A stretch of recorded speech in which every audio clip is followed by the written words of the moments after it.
through the middle part of the week. A few showers within this, though, but on the whole, plenty of dry weather. Quite a bit of cloud around at times, but some dry, bright weather to be had as well. But temperatures, certainly no great shakes. You've probably seen politicians interviewed 1,000 times, but we do it differently. We find out who they really are, we don't shout, we chat, and hopefully we bring a bit of light, not just heat. Did you know Kate Moss? Apparently. Do you have a pair of jeans or a pair of jeans? No, of course I don't. What would I do with them? My friends are like, oh my God, what's she doing now? Join me every Sunday at 6 for Gloria Meets, only on GB News, the People's Channel, Britain's news channel.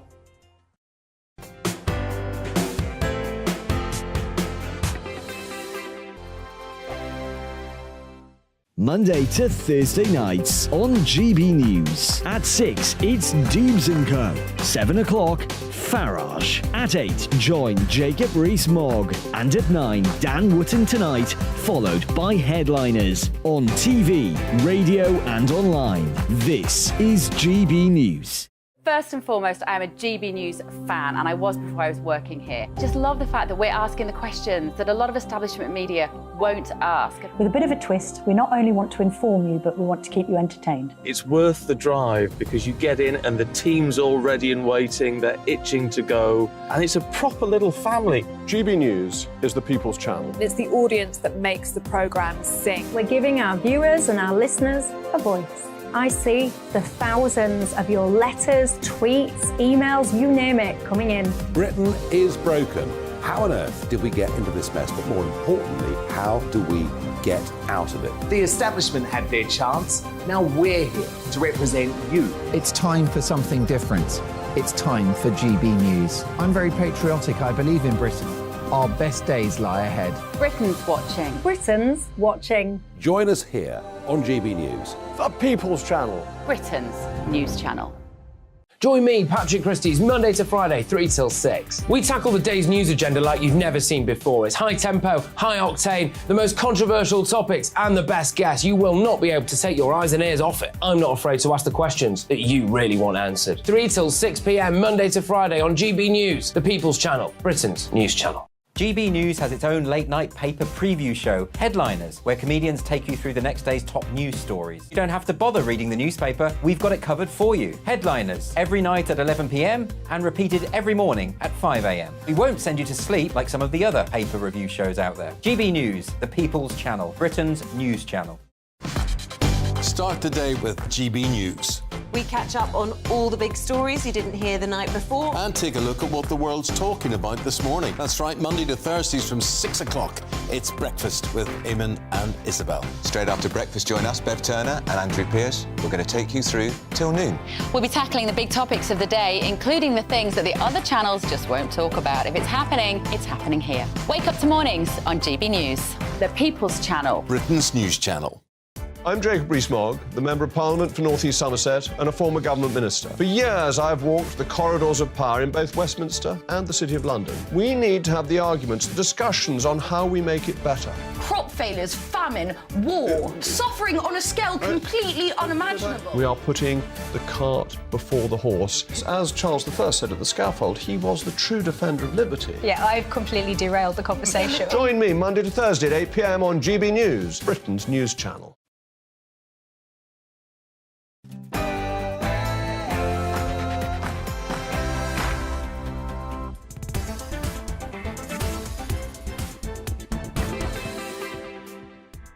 Hello, good afternoon and welcome. This is GB News on TV, online and on digital radio. I'm Nana Akua. And for the next few hours, me and my panel will be taking on some of the big topics hitting the headlines right now. This show is all about opinion. It's mine, it's theirs, and of course it's yours.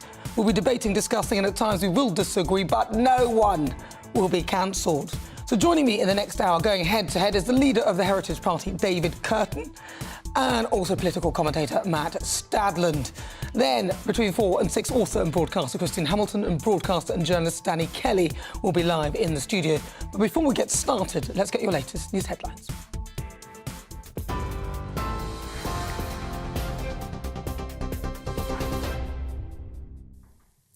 Thank you very much, Nana. I'm Rory Smith in the GB Newsroom. Nurses are calling for a double-digit pay offer to prevent further strike action. The head of the Royal College of Nursing, Pat Cullen, told the Sunday Times the government risks another 6 months of industrial action if negotiations aren't reopened. Members rejected a 5% offer, which was accepted by 14 other unions. A new ballot for strikes will be held later this month. Well, residents in North Devon told us they need to consider the current economic climate. I do believe they're worth every penny of 5%, but whether they're worth more, I think probably yes. But we definitely need them, and we need the health service. It's being run down by this government, which can't blame them for COVID because it was a new disease, but the rest of it, they mucked up. I think they should accept the offer that's on the table because we're all suffering from the cost of living crisis. And as a pensioner, although we've had a big rise this time, it's probably not going to last, and we're affected by everything as well. Suggestions of unrest within the Conservative Party are being downplayed after the Prime Minister was blamed for the recent local election results. Rishi Sunak is facing criticism after nearly 1,000 councillors were lost and the decision to scale back post-Brexit plans to scrap EU laws. Well, former Home Secretary Priti Patel accused the leader of failing to listen to his own party, adding the Tories hadn't covered itself in glory since Boris Johnson's leadership. Energy Secretary Grant Shapps says the PM is doing the right things and people just need to be patient. I think this, and she was referring to this set of elections, which were obviously very difficult for the Conservatives. They weren't a good set of elections for us. But this was the first opportunity people have had to comment on all the shenanigans of last summer and those many leadership changes that went on. I think people were venting their frustration. I actually think that Rishi Sunak, in his 5-point plan to halve inflation and grow the economy and reduce our debt and cut the NHS waiting list and stop the small boats, I think he's doing exactly the right things, and let's judge him against that. Let's judge this government against that when it comes to the next election.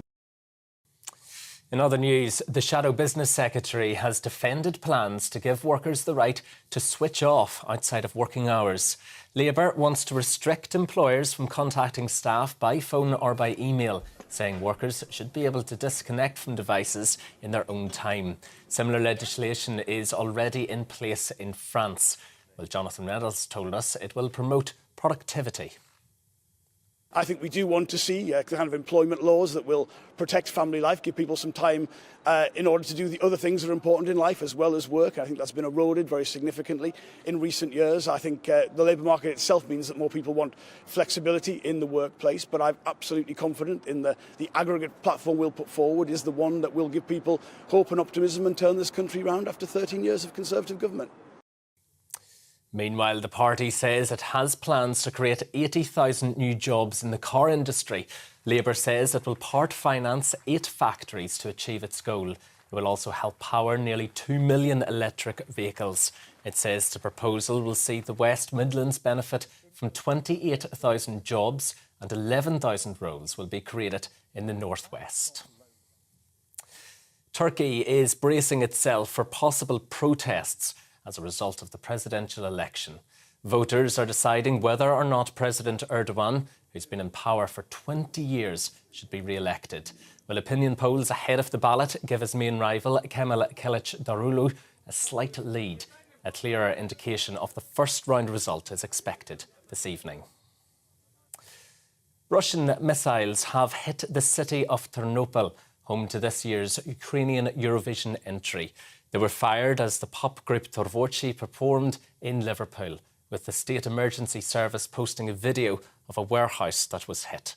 Meanwhile, Ukraine's President Volodymyr Zelensky has secured more military aid from Germany, thanking Chancellor Olaf Scholz and his government for their solidarity.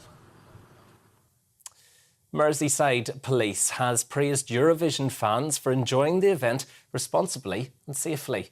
More than 500,000 people were in Liverpool over the last 9 days, making it the force's biggest policing operation to date. Swedish singer Loreen made history by becoming the only woman to win the event twice, and the UK's entry, Mae Muller, finished second last. This is GB News. We'll bring you more as it happens. Now, though, it's back to Nana.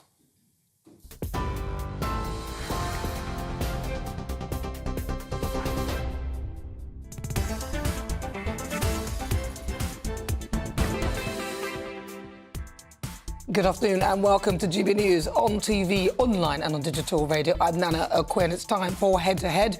And going head to head, I'm joined by leader of the Heritage Party, David Curtin, and also political commentator Matthew Stadland.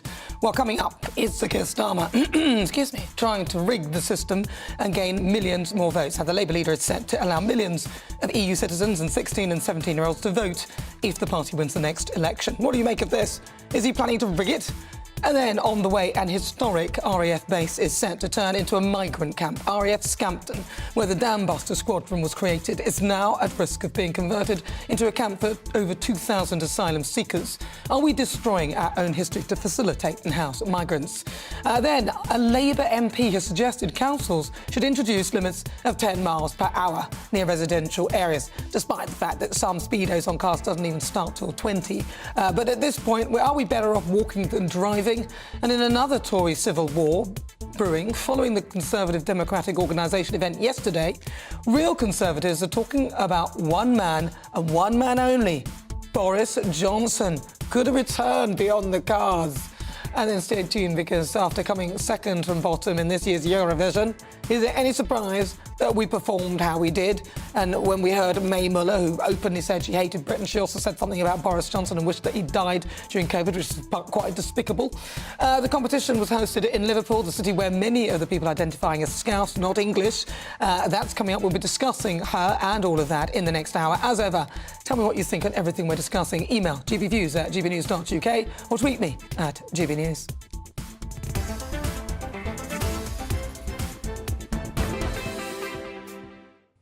If you just joined me, welcome on board. It's 8 minutes past 3 o'clock. This is GB News. I'm Nana Akua. Now, the Labour leader, Sir Keir Starmer, is thinking about allowing millions of EU citizens, as well as 16 and 17-year-olds, to vote in elections if the Labour win. Now, this comes as reports have come in over the last week, as the Labour Party were thinking of adopting proportional representation, which many Conservatives fear could put them out of power for an eternity. King of the pollsters, Professor Sir John Curtis, says that migrants and young people are more likely to identify as left-wing Labour supporters. So is Sir Keir Starmer intentionally trying to gain additional votes? Well, before we get stuck into that, let's have a chat with GB News' Deputy Political Editor, Tom Harwood. Tom, talk to me about this. So 16, 17-year-olds being allowed to vote. Talk to me. Why are they heading that way? People think they're trying to rig the election. Well, this is already the case for devolved administration elections in Scotland and in Wales. Wales only very recently, in the last couple of years, and in Scotland since 2016. The franchise was lowered first for that 2014 Scottish separation, partition, independence referendum, however you want to describe it, and then it went forward from that for that devolved administration. The curious thing, however, about this national push to have this in Westminster elections is that for people aged 16 and 17, in just about every other area of life, they've been losing rights rather than gaining rights. As of February this year, it has become illegal for anyone under the age of 18 to get married. That didn't used to be the case. Similarly, people now have to stay in education or training up until the age of 18, when in decades past, many people left school at the age of 16. In fact, the way that our society seems to be moving is that 18 or even older are becoming the sort of bar for gaining rights and responsibilities. We've even had discussions about raising the smoking age to 21 to some people might suggest the mid-30s. And the idea that a driving licence wouldn't be as proper or as special as it is today until the age of 25. We've heard all of these discussions recently. And yet the one issue where it seems to be pushing in the other direction from some people is for the voting age. And that does raise some questions in terms of what is the real motivation here. If 16 and 17-year-olds are being treated more and more like children in every other aspect of life, apart from this one, what's the motivation? And that's got some people asking some questions about whether or not this is actually to do with trying to secure elections. Would also under the proposals, migrants who live here permanently in the UK and pay tax will also be able to vote. And again, what are people saying about the fact that Keir Starmer's looking to include that? Yes, again, this is the case in Scottish parliamentary elections. It's also the case in council elections. curiously. But currently, in general elections, only British citizens can vote. Now, there is a group of people, around 3.4 million people in this country, who are EU citizens with so-called settled status, but for whatever reason have not decided to become British citizens, have not gone through the citizenship test, as they're free to do, able to do if they so choose. But those who have chosen not to do that, the proposal is that they would get a vote in elections. Now, it must be said that Irish citizens already get a vote in general elections. Now, that's for particular historical reasons. But it would be a big step to allow these extra 3.4 million people to vote. Very few other countries around the world open the voting system to people who aren't citizens. The United States, for example, you have to become a naturalised citizen in order to gain the franchise. It would be a big seismic step, and there are some people who suggest that this would be advantageous to parties of the left, particularly in the southeast of England, where there are many more EU migrants. Interesting. Thank you very much, Tom Harwood. Good to talk to you. That's Tom Harwood. He's our Deputy Political Editor. So, right, well, let's see what my panel make of that. Joining me for this hour, going head-to-head in a clash of minds, Heritage Party leader David Curtin and also political commentator Matthew Stadlen. Matthew, I'm going to start with you. With regard to this, then, a lot of people are saying that this is motivated by the Labour Party to increase the people who are likely to vote for them, therefore, in a way, kind of rig the vote. So, first of all, I think it's important to say that this isn't yet Labour Party policy. But it's a plan. It's in their potential. They're thinking about it. I want to see a Labour government, broadly speaking. I think both of these proposals are wrong. I think they're wrong because if you can't drink until you're 18, if you can't do very important things until you're 18, as Tom said, now you can't get married under any circumstances until you're 18 years old, why should you be able to have a say over the future of our country? Why should you be able to have a say over decision-making that affects so many of us around the country? So that's the first thing. I mean, there's been plenty of research to suggest it would be a good thing. It didn't seem to do much harm in the Scottish independence election of 2016. But personally, I'm against it. You have to draw the line somewhere, Nana. The second issue is the question of EU citizens, as we've just been hearing, and I'm against that as well. I don't think that you should be able to vote in a country where you are not a citizen. I accept that Irish citizens are allowed to. I accept that exception, as it were. But when it comes to EU citizens, or indeed anyone else, if you are not a citizen of this country, I don't think you should be able to have the franchise. Right, OK, so that's your view. So that's interesting that you'd say that, because I thought that you... But the thing is, Nana, I'm not one of those people who lives in an echo chamber and doesn't listen to the other side. I'm not one of those people who will say something just so that I can get more followers on Twitter. I'm someone who says what I think.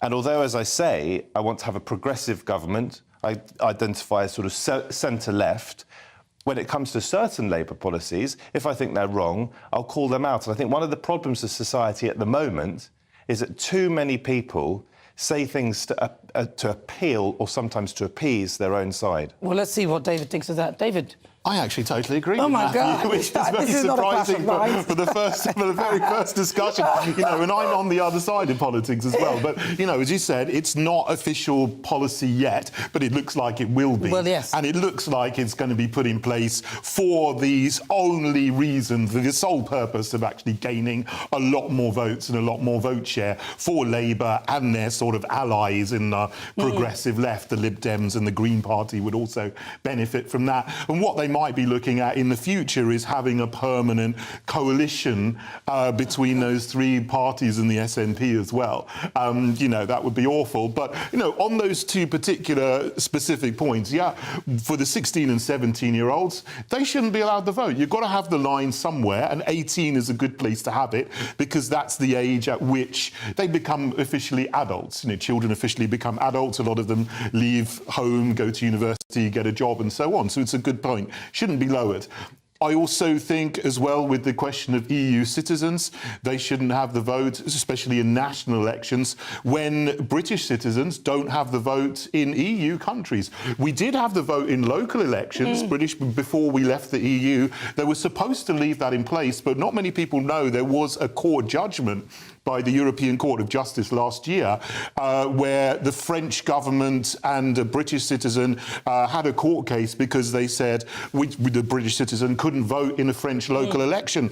And the ECJ ruled, no British citizens can vote in European local elections. So this is something that could end up in a manifesto. So if we're putting it in a manifesto, it means that they don't need to really have a referendum on it. Don't forget... If they do that, I mean, if they wanted to do something like that, it should affect this whole structure, the whole voting structure. It is something that they should have a referendum on and not something in a manifesto that they can then do. I think that's quite a persuasive argument, although you could make an argument for having a referendum on all sorts of things. Let's not... but that specifically will change the whole way we vote for things. You could argue that it's a form of constitutional change.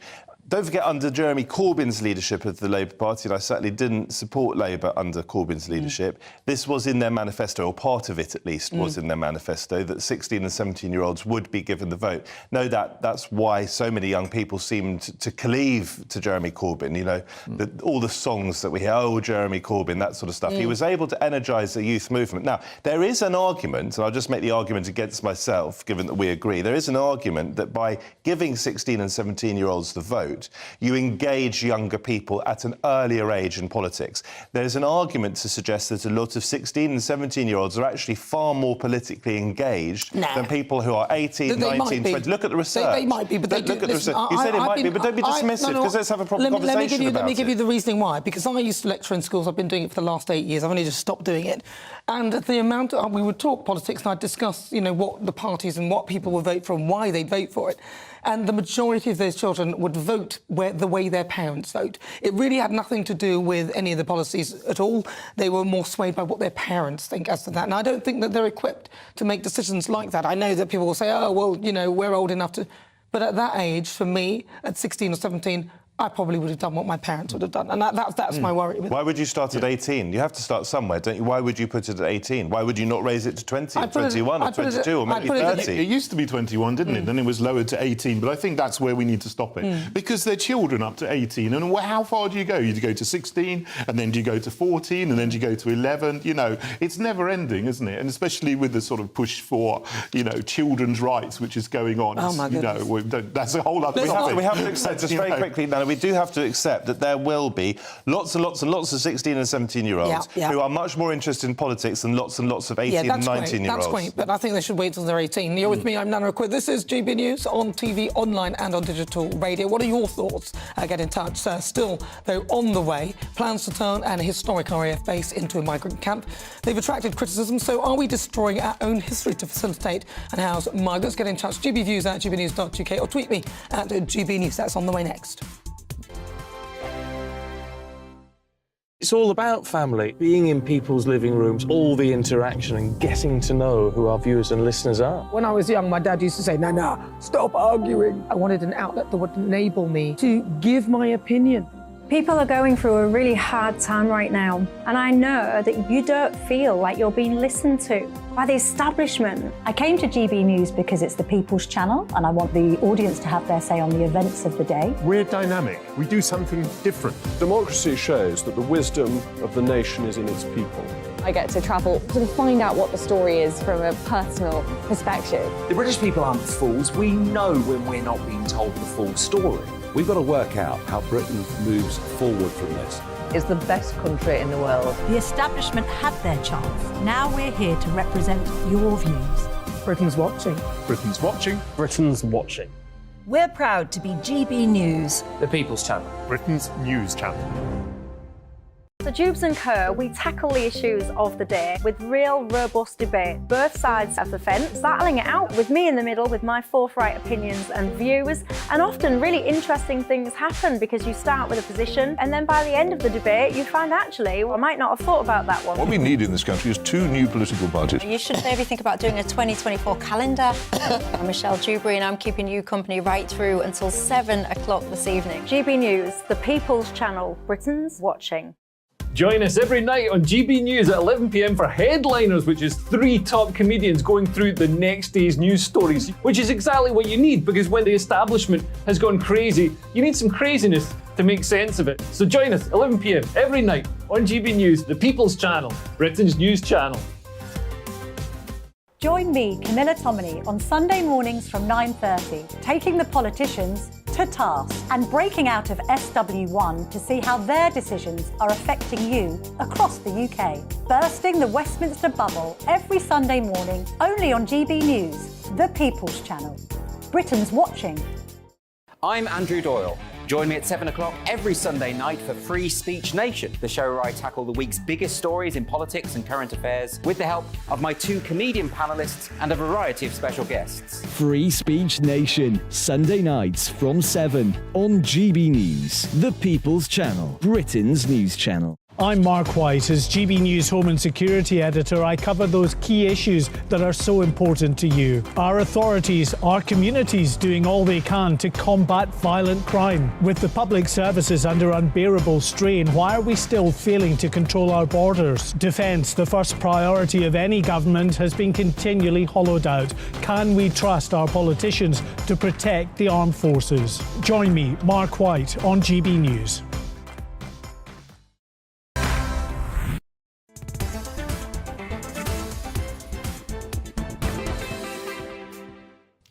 Hello, good afternoon. This is GB News. We're live on TV, online and on digital radio. It's coming up to 22 minutes after 3 o'clock. Just a correction on what May Muller actually did say, which isn't even much nicer, but she said, this is one of her unpopular tweets. We'll be talking about her later on in the show and discussing Eurovision. But she said, this is what she said. Yes, he is human. Yes, he has kids, but so do hundreds of other people who have actually died due to Tory policies, taking up a bed in intensive care, but you're not on a ventilator and in high spirits. Nah, mate. So that is what she said. So she didn't say she wanted him to die. Just to correct that, just in case. Right, this is GB News. I'm Nana Akua. Let's move on, because we're going head-to-head. We're live on TV, online and on digital radio. Before the break, we were discussing how Sir Keir Starmer's Labour Party is set to give millions of EU citizens and 16 and 17-year-olds the right to vote if his party wins the next general election. Let's see what you've been saying. Wayne says, if you can vote at 16, would this mean that you can be held fully accountable for any crimes committed at this age instead of having sentences reduced because of being 16 or 17 years old? That is a very good point. And David says, how can a 16-year-old understand politics when they haven't had the mature years beforehand to make an informed judgment? James says, I think the right to vote is far too important a right to treat like giving out sweets in the hope of gathering support. In my opinion, we ought to introduce a British constitution qualification that must be passed before having the privilege to vote. David makes the point that if you are not considered mature enough to buy a pocket knife, a tube of glue, a pint of beer or a packet of cigarettes, how on earth could you be considered mature enough to vote for national government? Is Labour serious? What an even more tragic future is in store for us when the totally incompetent Tories disappear from view due to their self-inflicted implosion? God, that's good. That's so true as well. Thank you for that. Well done. Well, let's move on to the next subject. We're going head-to-head. It's been 80 years since the 617 Squadron was tasked with destroying German dams in the daring missions during the Second World War. But now RAF Scampton, where the Dam Buster Squadron was formed, is set to be converted into a migrant camp. Now, the plans have attracted criticism from historian James Holland and comedian Al Murray, leading the campaign to stop it from going ahead. There are about a group of 40 historians who signed an open letter to the Home Secretary voicing their opinion. So are we at risk of destroying our own history to facilitate and house migrants? Well, let's get stuck in with leader of Heritage Party, David Curtin, and also political commentator Matthew Stadler. We're going head-to-head. David, I'll start with you. It's appalling, isn't it? This is a terrible, terrible thing. RAF Scampton is part of our history, and it should not be repurposed for a migrant camp or an asylum seekers camp for 2,000 of them. Many of them military-aged men crossing the Channel because the government and the Home Office haven't got control of our borders, which they promised they would do, well, they have been promising they would do for the last 13 years. So that's, you know, the two issues tie together. But this is so wrong on so many levels. And I do understand that some of the people, there's James Holland, the historian, put forward the case that there is an alternative plan for RAF Scampton to turn it into a centre of aerospace excellence, to build up industry there, to provide local jobs. That would be a far better use of the base to, you know, to keep the history, to keep the heritage, to provide jobs, but not to turn it into, you know, basically, a centre for people who shouldn't be in the country anyway, or should be processed very, very much more quickly than they are being processed at the moment. It's almost like an insult, really, I think, in a way that they're using RAF bases. What do you think, Matthew? Yeah, I don't think it's an insult. I mean, I do. I think it is. Well, I know you do, but you're asking me my questions. No, so I'm let me just telling give you. my Listen, answer. I'm the one that does this thing. All right, go on. So go on. my answer to that is that my grandfather on my father's side was a Jewish refugee, so I wouldn't be here without the generosity of this country. So I think it is really important that we are open to as many vulnerable people as we can be. David talks of people of a military age. That, in my view, is inflammatory and provocative. You're trying to suggest that these people are somehow dangerous. Some of them, some of them are dangerous. Some of them may be, but the vast majority won't be. intent. So on my father's side, I come from a refugee background. On my mother's side, my grandfather won the Military Cross. And why did he win the Military Cross? Because he went up to the German lines preparing the British forces, the Allied forces, for D-Day, OK? So he fought for our freedom. And one of the things that he was fighting for, and that all of our brave forefathers and women as well were fighting for, was freedom, was for decency, was to beat back the Nazi threat. So what's your point? And I don't want this toxic language, this toxic debate when we're dealing with people who are fleeing the Taliban, fleeing the Syrian dictatorship. I've been to Syria in 2006. What, I've experienced. Sorry, from France? Yeah, we know. From France? They're coming from France, just as a reminder. They are coming from France, Yeah. and they obviously want to be here. You don't have to under the UN Refugee Convention, contrary to what some Tory ministers might tell you. You don't have to settle in the first safe country that you reach. That's fine. We have to take our fair share. These people originally come from very dangerous places. It shouldn't all be down to the French or the Italians or the Germans. We should take more, and I think we need to do more as a society. This is just a right-wing story to suggest that somehow we're insulting our heritage. It plays right into your street, David. Well, you know, you're talking about Syria, you're talking about Afghanistan. They do have resettlement schemes from those places. No, I don't particularly agree with that, but they're not the people that will be going to RAF Scampton. The majority of people that will be going there are people who are coming across the channel illegally in boats, and they are almost entirely military-aged men coming from places like Albania and so on, and they're coming here to get benefits. Men? What do you signaling? Well, they are military-aged. They're men. Would you say that are women? They're not women. But some they of them are are military-aged men. Not many of them are women. Something like 18 and 45. So I'm absolutely correct to say that they're military-aged men. Why do you think that? Why do you think they're fleeing those countries? Well, if you know, I didn't interrupt you, so please do let me speak without interrupting. So the people that will be going to RAF Scampton are those people who are coming across the channel, and we need to stop that. We need to stop the boats from coming, because this is a very, very big issue, and it shouldn't be happening. And of course, there's the whole issue with people trafficking and so on, and that feeds into that organised crime. And a lot of the people are coming over. You know, there's potential for criminality there. There's a lot of people disappearing and going into criminal gangs, county lines, and so on. This country just simply does not have the space to house hundreds of thousands of asylum seekers every year. It's a completely different situation to the situation immediately after the Second World War. So we need to get a grip of our borders. We need to push the boats back to France, and we need to be processing asylum seekers far more quickly than we are. No, hold on. What is your solution then? Because I don't want these RF bases to be used. I think it is wrong. They need to find better solutions. Where do you think they should be put? Well, I'm asking you that because you're the one who's supposed to do RF base. I'll be absolutely clear. First of all, I don't think there are any easy answers. I've got family, my in-laws living in Bexhill-on-Sea in Sussex. There is a migrant camp that is going to build up there, or rather people are going to be housed in a prison that at the moment, an old prison, that at the moment has asbestos. That, to me, seems completely unacceptable. Yes, they're going to try and clear it of the asbestos. I wouldn't want to go and live there. People in Bexhill won't want 800 or 1,000 people on their doorstep with nothing to do. They'll be obviously allowed out of the camp. There are no easy answers. So are you agreeing with the use of RAF Scampton? I can't see a particular problem with it. I think this is a provocative article and a provocative argument trying to say that refugees are somehow threatening our heritage. They're not. We have lots of job vacancies in this country. We have a lot of job vacancies in this country. These people should be allowed to work. What it is saying is that this is a historical base, and for it to be used as a migrant camp is unacceptable. But where do you want them to go, these people, once they're here? Where would you put them? I'm not saying that. I'm asking you where you want them to go. I would turn the boats back, actually. You turn them back, would you? Absolutely. At the risk of people drowning? No. No, we're not talking about... So what would you do? Explain it. Spell it out to the audience, to the GB News viewers.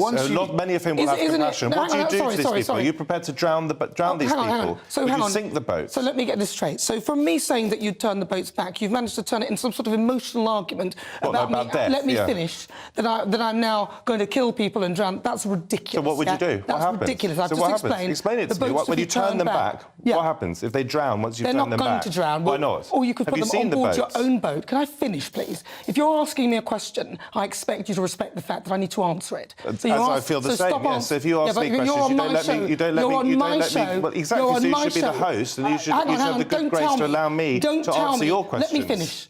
Don't tell me how to run my own show. I've brought you on my show to ask you the questions, but seeing as you've asked me one, I would like to answer. And what's the answer? In a minute. I won't tolerate that on my show, mate. I'm going to be cancelled. In a minute. No, you won't be cancelled. But if you carry on like that, this will not work. It's a debate, and you allow the other person to finish speaking. And you interrupt me the whole time. But go on, my show. Give me your answer. It is my job to host the show. Yes, it is your job to allow me to answer the questions that you ask me as well. If I want to interrupt you to bring in another guest or to ask you a question, I will do that. Well, it's rude, but go on. It's not rude. It is. You're being rude because I've invited you on my show to have a decent discussion. If you invite someone on your show, then you've got to allow them to answer your questions. Well, you've asked me a question. Yes, and what's the answer? Well, why don't you let me answer it? I'm waiting to hear the answer. Here we go. You're going to interrupt. Go on. OK, so as I explained very clearly, we would turn the boats back. That's how I would do it. Try not to interject in the middle. Yeah? And that would either be done by them going on board the boat and you take them back to France safely. You take people safely back. So you're not turning back the boats. You're taking them onto your boats. It is a turn of phrase. And then the boats that are run by the British Navy would then take them back to France. They should work together with the French. That's not about turning back the boats, then, isn't it? That's emotive language. No, it's dangerous. It's not emotive It makes people language. think that you're prepared for people to die at sea. No, that's your interpretation of it. It is, yes. Because that's the language that you use. Because you're being sinister about the language. So it's quite simple. The boats, we turn the boats back in a safe form, where people are safe. We don't want to kill people, but we don't want to encourage people to carry on coming across this country in an unsafe way through dinghies, which people are dying. You are effectively supporting people smuggling and trafficking, and I think you're making an allegation. You're telling me to do something. I'm not doing anything. Australia very successfully turned back all the boats that come into Australia with a scheme that was safe and it was effective. They had a place they could send them to. Greece turns the boats back to Turkey now. There's no reason why Britain can't safely turn the boats back. It's only an ideological argument that then sort of says, oh, that's inflammatory language. It's not. We need to control our borders because there simply isn't the space and the resources to house hundreds of thousands of military-age men in this country. And people like Matthew would like to carry on with the illegal people smuggling gangs. That's absolutely nonsense. And people are dying. That's a lie, Nana. That's a lie. This is GB News on TV, online and on digital radio. It's fast approaching 34 minutes after 3 o'clock. On the way, Labour MPs think councils should introduce 10 mile-per-hour speed limits in residential areas. Do you agree, or is the plan bonkers? You'll hear the thoughts of my panel, leader of the Heritage Party, David Curtin, also political commentator Matthew Statham. But first, let's get your latest news headlines.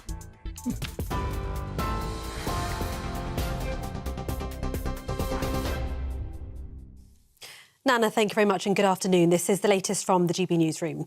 Nurses are calling for a double-digit pay offer to prevent further strike action. The head of the Royal College of Nursing, Pat Cullen, told the Sunday Times the government risks another 6 months of industrial action if negotiations aren't reopened. Members rejected a 5% offer, which was accepted by 14 other unions. A new ballot for strikes is set to be held later this month. Suggestions of unrest within the Conservative Party are being played down after the Prime Minister was blamed for the recent local election results. Rishi Sunak's facing criticism after nearly 1,000 councillors were lost and the decision to scale back post-Brexit plans to scrap EU laws. Former Home Secretary Priti Patel accused the leader of failing to listen to his party, adding the Tories hadn't covered itself in glory since Boris Johnson's leadership. The Shadow Business Secretary, Jonathan Reynolds, has defended plans to give workers the right to switch off outside of working hours. Labour wants to restrict employers from contacting staff by phone or email, saying workers should be able to disconnect from devices in their downtime. Similar legislation is already in place in France. Turkey is bracing itself for possible protests as a result of the presidential election. Voting has now closed and the public will soon find out whether or not President Erdogan, who's been in power for 20 years, will be re-elected. Opinion polls ahead of the ballot gave his main rival Kemal Kılıçdaroğlu a slight lead. A clearer indication of the first-round result is expected this evening. TV, online, DAB+ radio and on TuneIn. This is GB News. Now it's back to Nana.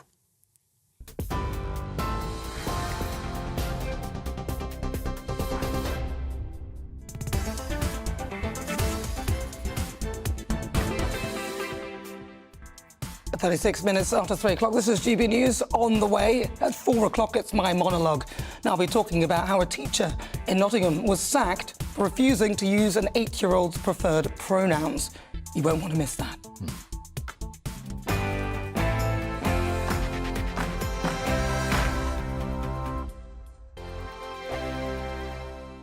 I joined GB News because I was sick and tired of not hearing my views being represented, not just mine, but so many people that I knew and spoke to. I just couldn't get my voice out there. I couldn't say anything. I couldn't do anything. Whatever the narrative was, I kind of had to follow it. GB News is there to provide a voice for those who have been ignored by the establishment media. We think different things, we've got a different style. GB News is here to be optimistic and positive about the future. It's real kind of dynamic and flowing, with the audience very much at the heart of it, like a big family.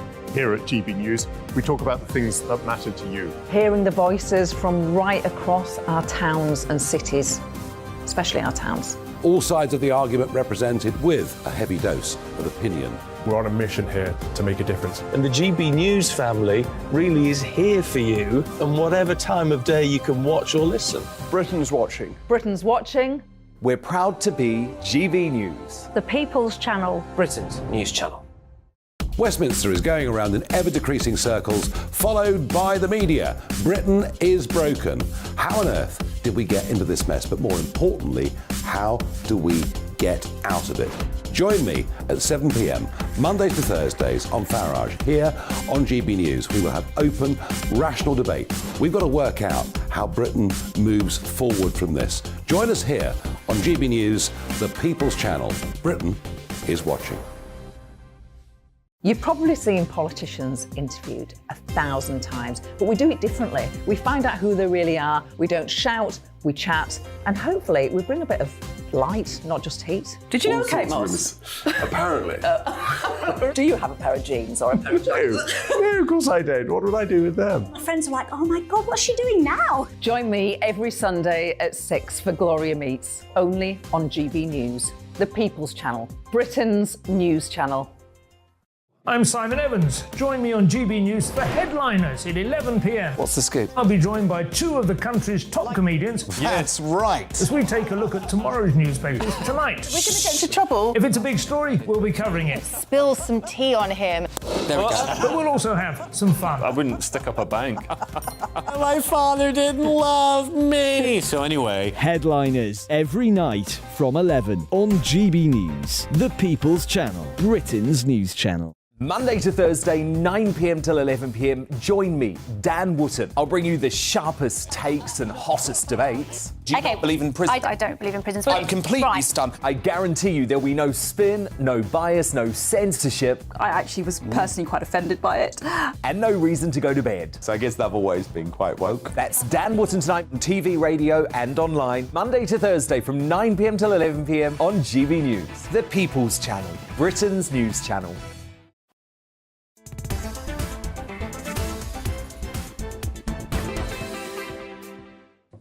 Good afternoon. If you just tuned in, where have you been? Welcome back. This is GB News on TV, online and on digital radio. I'm Nana Akua. Let's see what you've been saying. We were discussing the migrant and the barge crisis. Tom says it's not just the disgusting and sad closure of RAF Scampton to make it an immigration centre, which shows zero respect for the history of the station. It's also the bigger picture of yet another RAF station being lost. Tony says RAF Scampton, it is a disgrace. We will not accept it or give in. This government is a disgrace and 100% will be out in the next general election. Not that the other will be better. This country is a joke. Well, that's exactly the problem, isn't it? Yvonne says Scampton needs to stay as it is and developed for history. It's outrageous. Just leave Scampton alone. Well, keep your thoughts coming. GB Views at gbnews.uk. We're going head-to-head in a clash of minds. And this is our next topic. A Labour MP believes councils should introduce speed limits of 10 miles per hour in residential areas. Now, in a question to the Transport Secretary Mark Harper this week, Labour's Rachel Maskell suggested that councils should reduce the speed limit near homes. Now, this is despite the majority of speedometers in cars only starting at 20 mph. And last year, the Labour-run Wales government announced all residential roads with 30 miles per hour zones would reduce to 20 from September this year at the cost of £32 million. Now, this policy has been heavily criticised by the Welsh Tories as they quote the cost of it will be around about £4.6 billion. That's a lot. So are we better off walking than driving under a Labour council? Let's start with Matthew Stadden. No, I think it's a bad idea. What, 10 miles an hour? Yeah, it's crazy. I mean, I'm a Londoner, born and bred, and I've been driving in the capital for a long time. And I was rather blindsided when the speed limit came down to 20 miles an hour. And at first, I thought it was a really bad idea because I thought it was going to increase congestion, increase frustration, slow down journeys. And actually, over time, over the last few months, I've got used to it. I mean, I've always abided by it, but I've got used to it. I recognise the advantages to safety, although there does seem to be a mix of evidence on that. And I think, broadly speaking, it's been a good thing.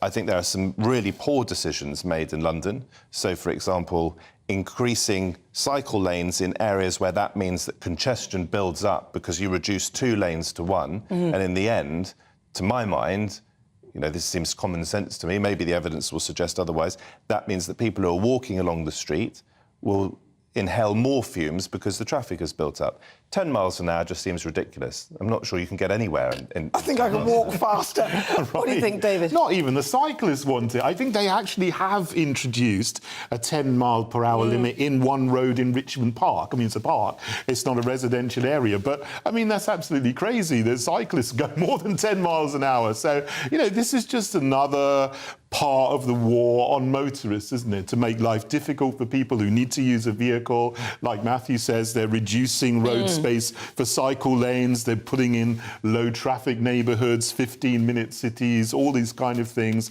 The ULEZ in London, clean air zones with massive fines around the country and other places. And this is just, you know, the speed limit, 30 miles an hour is a decent speed limit in urban areas. I understand bringing it down to 20 miles per hour at certain times of the day near a school, for example. But then, you know, you have in the night, it can be 30 again. But this will cost them more money. I mean, this is the problem with Labour councils in general, that they tend to spend more money than the Conservative ones, and this is another harebrained plan. I mean, if you drive down some of the smaller residential roads in London, now the idea of driving at 30 miles an hour is quite scary. And even when we were allowed to, for the vast majority of my driving life, at times it felt a little bit fast. All it takes is a child or anyone, really, to pop out behind a car, you hit them at 30 miles an hour, and that's bad news for that person, it's bad news for you, it changes lives forever. So I, as I say, have become a convert to 20 miles an hour. I can't ever imagine becoming a convert to 10 miles an hour. I just want to pick you up on something, David, given that this is a head-to-head. You talk about the war on motorists.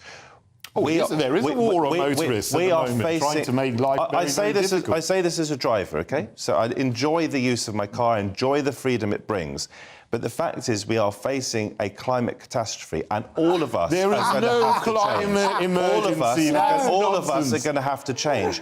Otherwise, the future for our children is a disaster. But also, the other thing is... Let's get David in, because he said there's a climate catastrophe. He doesn't agree with you. That's the ideology behind all of these things, net zero climate alarmism. There is no climate emergency. Carbon dioxide is absolutely fine. People are scared of carbon dioxide. It's absolute nonsense. Cars, again, most of them emit carbon dioxide. Nothing wrong with that that whatsoever. We need to use our cars to get from A to B, to deliver things, for people to go to work and so on. So the whole idea of basing this as on a climate catastrophe is completely David, nonsense. the only ideologue here in this particular conversation is you, because you're not relying on the science. The science suggests that we are already facing catastrophic climate change. That's not right? science. That's modelling. No, it's not science. It's modelling. And already modelling the world not... is getting hotter, and already we are seeing the consequences of that. And even if you don't believe in that, and the vast majority of sensible people do believe in it because they listen to the science. I'm also a father of a young baby who's 7 months old. My area, I live in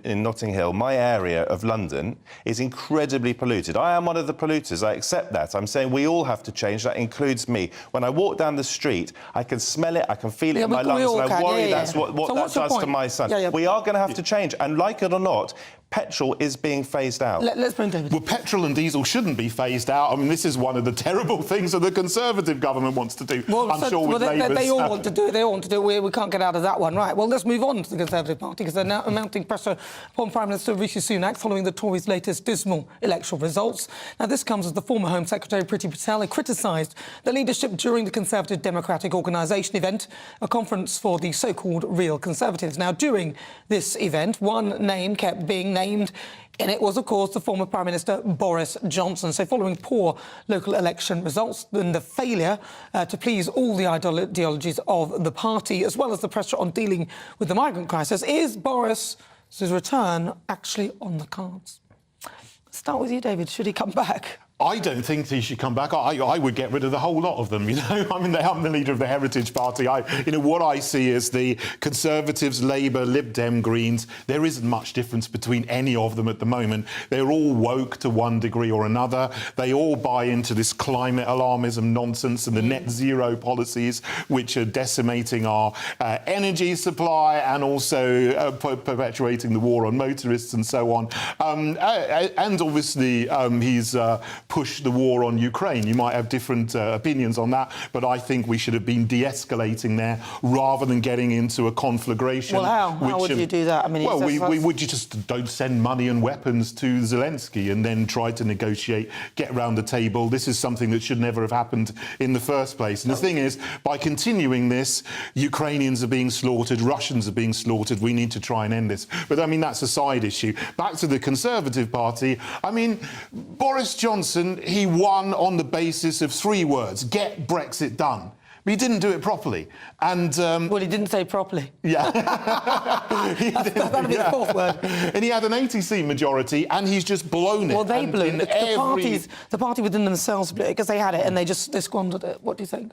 Well, I'm surprised that David, who is the head of the Heritage Party, which respects our heritage as having stood up to dictators over the years, including Hitler, is now suggesting that we appease Putin, who is one of the worst dictators I'm not saying that. I'm saying we should de-escalate and try to stop the slaughter. And how do you want to negotiate with Putin? I've already said we can just simply de-escalate by not escalating, by sending more money and more weapons. Let Putin just kill more and more Ukrainians. Well, this is really a side issue to the topic. Boris Johnson. I've made myself clear. It's a side issue to an extent, but actually Boris Johnson, in trying to save his political skin, did send £2 billion to Ukraine when he was still Prime Minister, and that was second only to the Americans. So it was a big issue for him as he tried to scramble to save his premiership. This idea that Boris Johnson is a real Conservative and the need to go back to Boris Johnson to win the next election, he's not a real Conservative. He likes spending money. I can tell you, if you talk to core Conservatives, or they liked his charisma and they like the fact that he won them the last election by an 80-seat majority,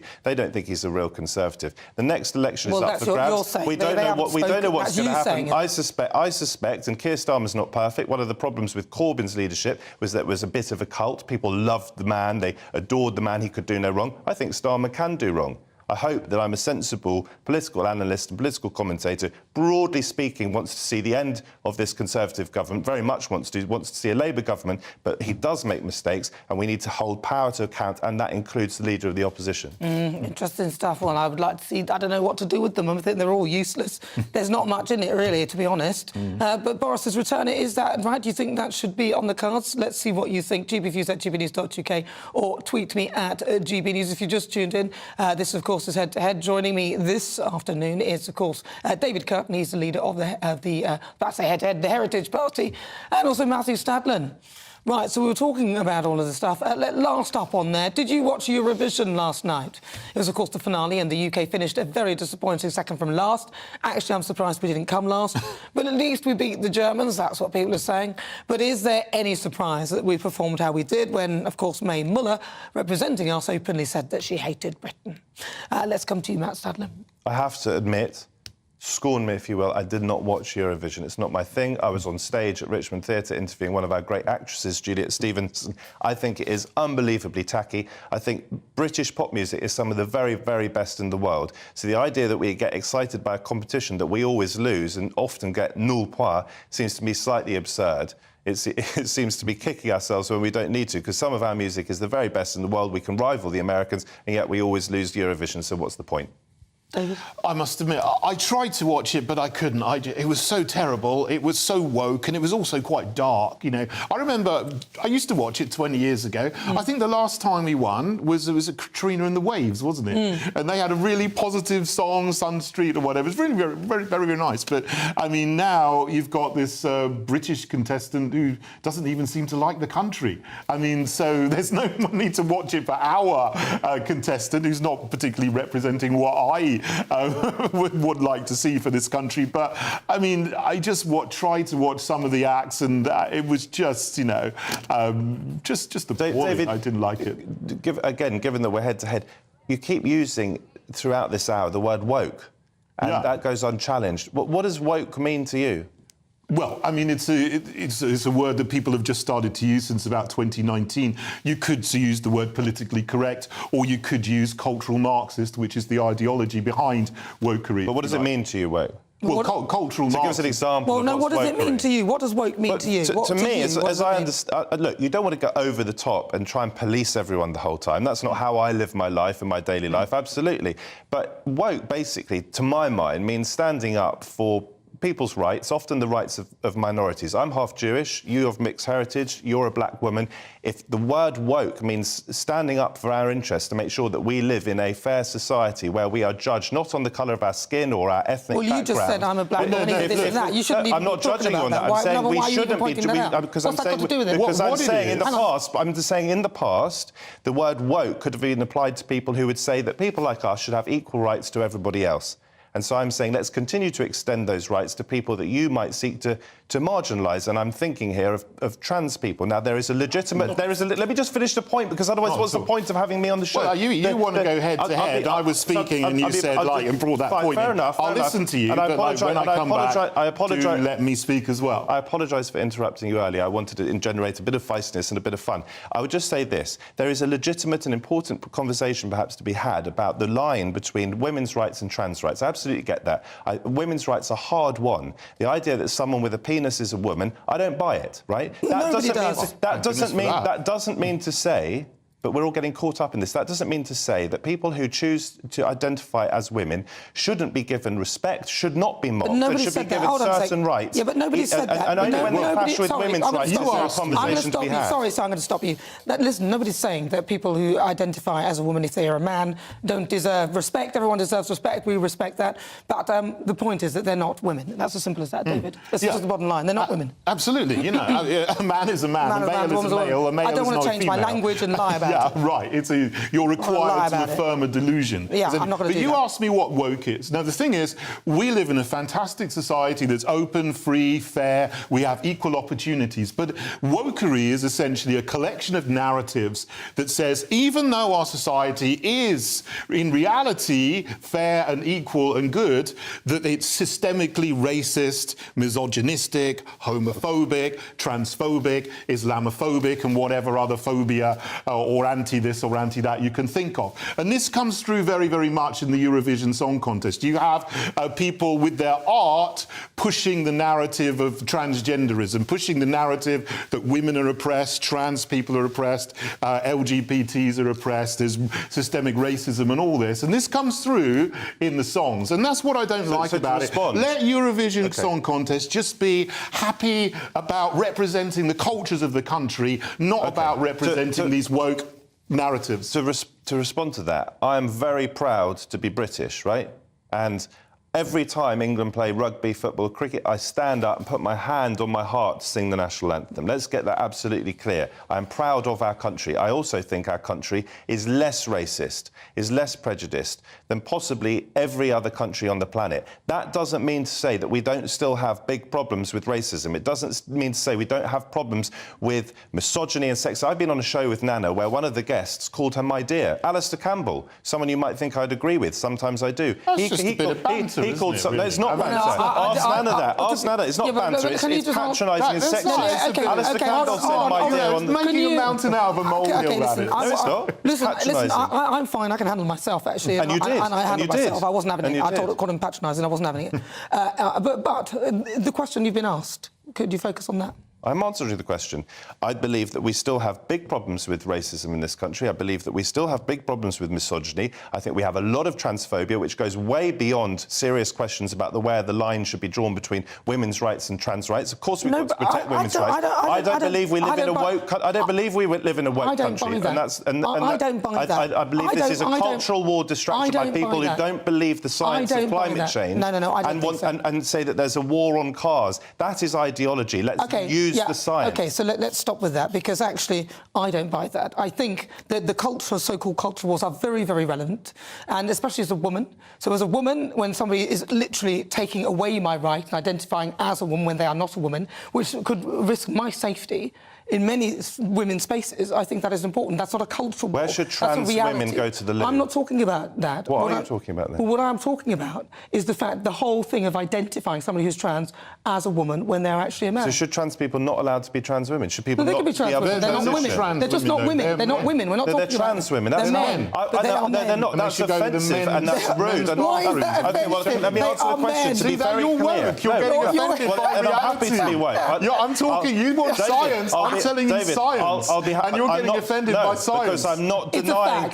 Let me finish. Do you want to have my response? Because there's 2 against 1, so let me finish my point. I do. Of course I believe in science. Of course I believe in biology. I don't think that someone can change their biology. In fact, I know they cannot. Well, I'm glad you know that. But they can identify as a woman. Well, listen, we're running out of time. I've got to say it's been fun. Thank you very much to Matthew Stradlin and, of course, David Cutton. They will be back with me in the next hour. This is GB News Live on TV, online and digital radio. More to come in the next hour. Do not go anywhere.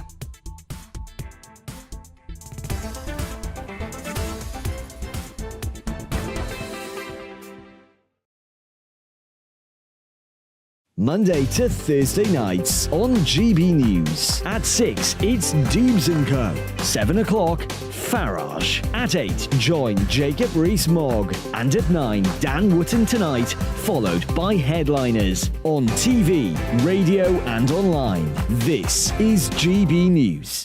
First and foremost, I'm a GB News fan, and I was before I was working here. Just love the fact that we're asking the questions that a lot of establishment media won't ask. With a bit of a twist, we not only want to inform you, but we want to keep you entertained. It's worth the drive because you get in and the team's all ready and waiting, they're itching to go, and it's a proper little family. GB News is the People's Channel. It's the audience that makes the programme sing. We're giving our viewers and our listeners a voice. I see the thousands of your letters, tweets, emails, you name it, coming in. Britain is broken.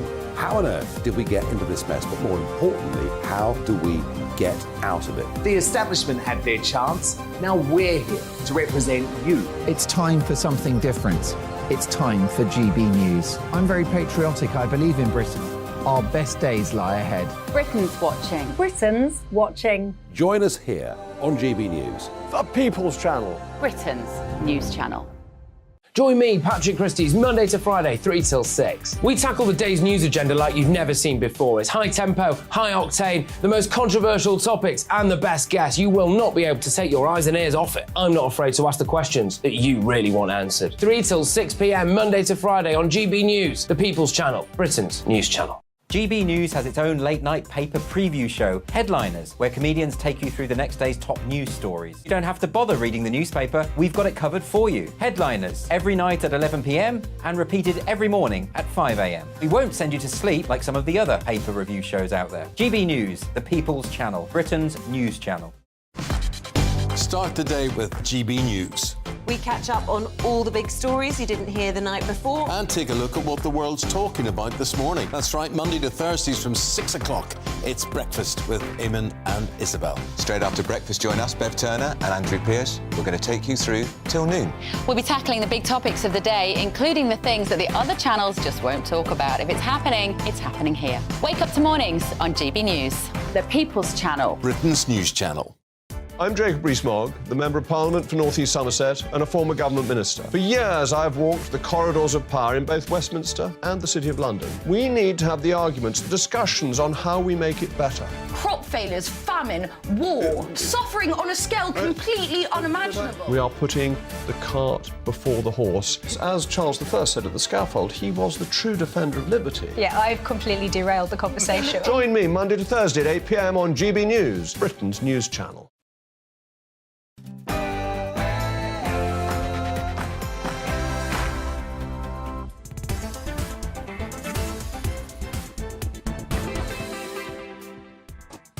Hello, good afternoon. Welcome to GB News on TV, online and on digital radio. I'm Nana Akua. It's just gone 4 o'clock. And for the next 2 hours, me and my panel will be taking on some of the big topics hitting the headlines right now. This show is all about opinion. It's mine, it's theirs, and of course it's yours. We'll be debating, discussing, and at times we will disagree, but no one will be cancelled. Joining me today is author and broadcaster Christine Hamilton, and also broadcaster and journalist Danny Kelly. I love it. Before we get started, let's get your latest news headlines.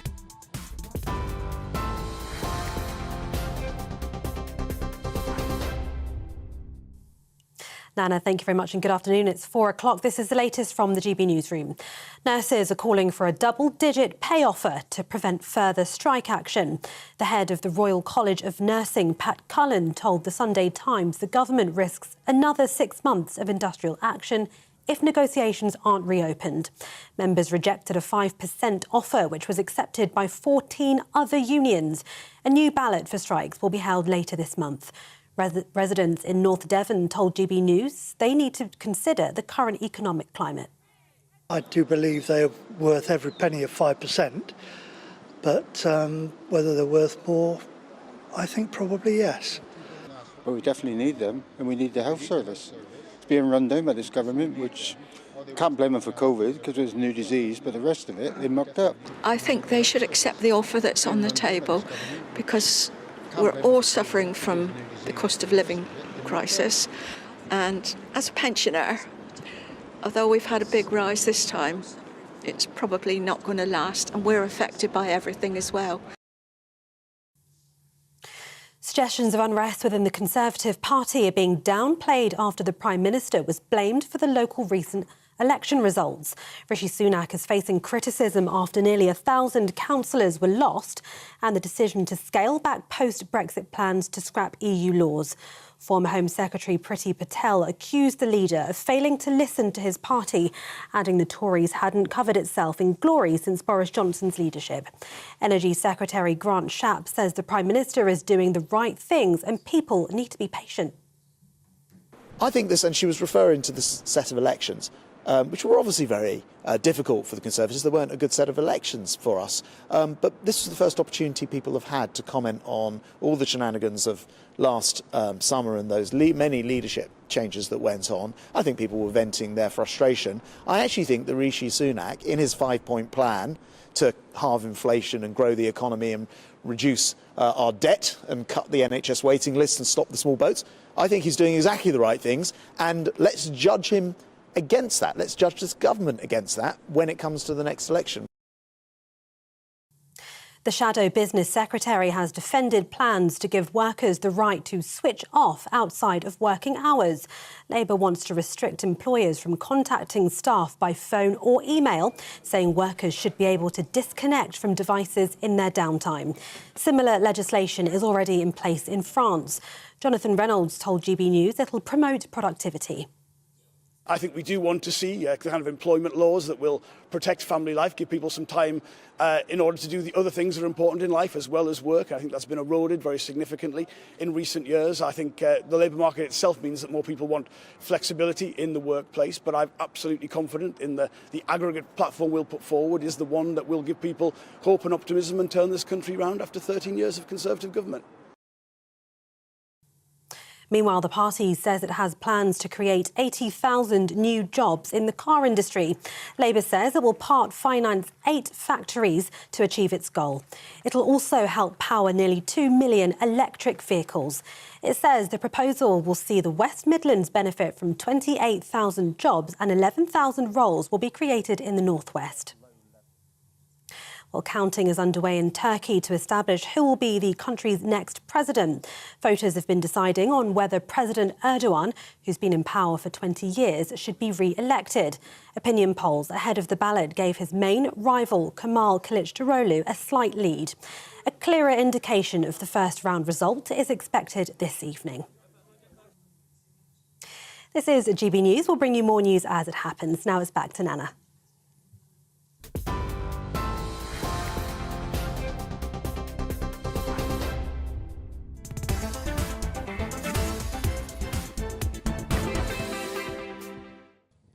Good afternoon. It's just coming up to 6 minutes after 4 o'clock. You're with me.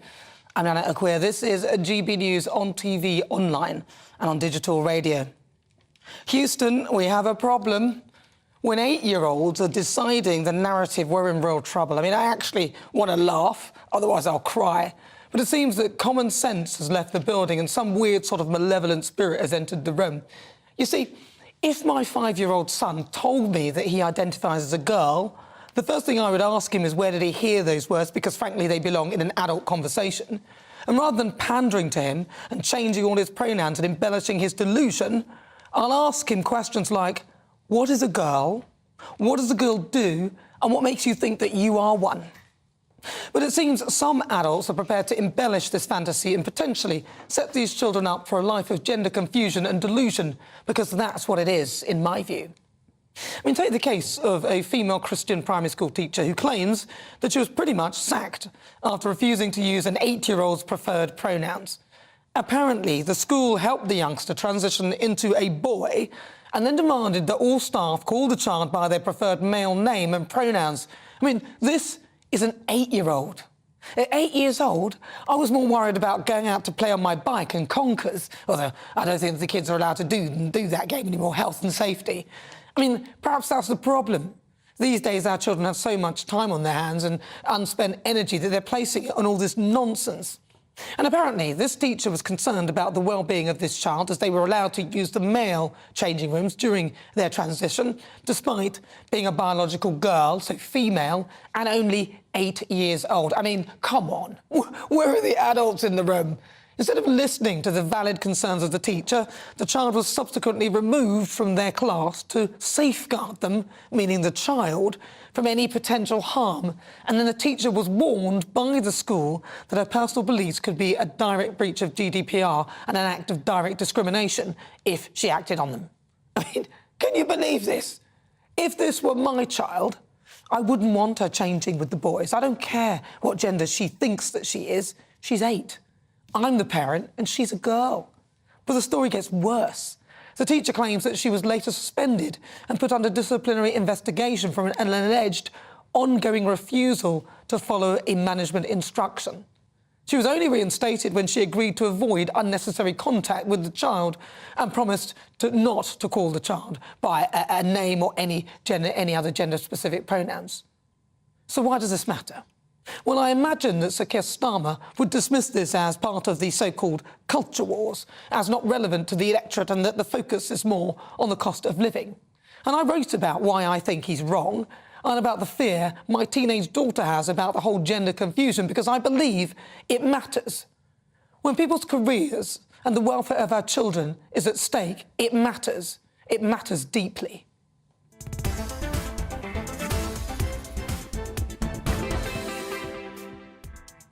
Right, so before we get stuck into the debate, here's what else is coming up today. For the Great British Debate this hour, I'm asking, is Sir Keir Starmer trying to rig future elections. Now, according to leaked documents, Labour plans to extend the vote to EU nationals as well as those who are 16 and 17. Now, critics have accused Starmer of trying to rig future elections by enfranchising a large group of pro-Remain left-wing leaning voters. Now, stay tuned, we'll be discussing that. Then at 4:50, it's Worldview. I'll be joined by political commentator Danny Armstrong and host of the Politics People podcast, Paul Dudridge, to discuss the top stories from around the globe. And on the menu, the Defence Secretary Ben Wallace. He said that the UK will send Ukraine long-range missiles to help with the war effort against the Russian forces. And then stay tuned for 5 o'clock in my outside. Today, I'll be joined by a very, very special guest. Now, listen, he was best known for being the king of pop, Michael Jackson's former bodyguard. Now, that is a big clue. Any guesses, keep them coming. That's on the way in the next hour. Tell me what you think on everything we're discussing. Email gbviews@gbnews.uk or tweet me at gbnews.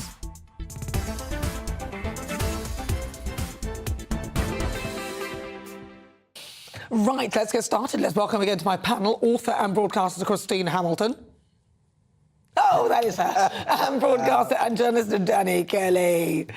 Right, well, before we get stuck in, let's talk about this then. So what do you think then? Your thoughts, Danny Kelly, I'll start. OK, listen, I'm as big a turf as J.K. Rowling and Kelly J. Keenan, I think her name is. But you know what? There's a little bit of me that thinks, OK, this is an 8-year-old lad that thinks he's a girl, and there's a little bit of me that says that maybe the teachers should have a bit of humanity in this situation. Now, don't get me wrong, I know then you ask, where is the line drawn? I get all of that, but it's an 8-year-old in general. But if you look at it in general, so like an 8-year-old saying that they're... So if you ignore the case itself and you look at it in general, an 8-year-old says, oh, you know, I think I'm a boy. Sure. Do you embellish that? Obviously, that conversation's been had at home with his mum and dad. And notice I'm still calling him a him. That's because I don't have any interaction with him. Now, if I was his teacher and I was under instruction to be sympathetic to this kid's plight, and it is mentally torturous, by the way, then I would refer to him as a she, because that's what she wants. So in general, any 8-year-old child that says that you would actually then you go along with it. I don't think I would. I don't think I would. Would you go along with it? I mean, well, I mean, 8 is very young, isn't it?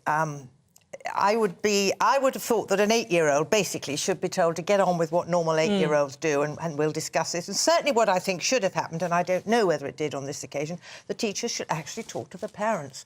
But apparently they're not allowed to talk to the parents, so the parents may be blissfully unaware. Oh, I doubt it. The parents you would have doubted by now, but when the whole thing starts off and the child first goes, let's take it, any child, a boy or a girl says, I want to be the other sex, apparently they are not allowed to tell the parents. And that, they don't have to. Seems totally wrong. It's something that the parents should be involved with. But one of the sadnesses of this is that there's presumably a really good teacher who is now out of a job. That's because of her intransigence. That's because of her Christian beliefs and her stubbornness. If we were talking about a 14 or a 15-year-old girl or something, or boy or whatever, a little bit older, yes, but 8, you are incredibly young at 8. I mean, think of the 8-year-olds you know. Are they really old enough to know? Shouldn't be more sympathetic to an 8? Well, that's not the point. It's a point about whether the 8-year-old wants to be referred to as a she. No, but do you know... No, listen. Do you know what... At 8, do you know what a girl is exactly and you know what a boy should be identifying as?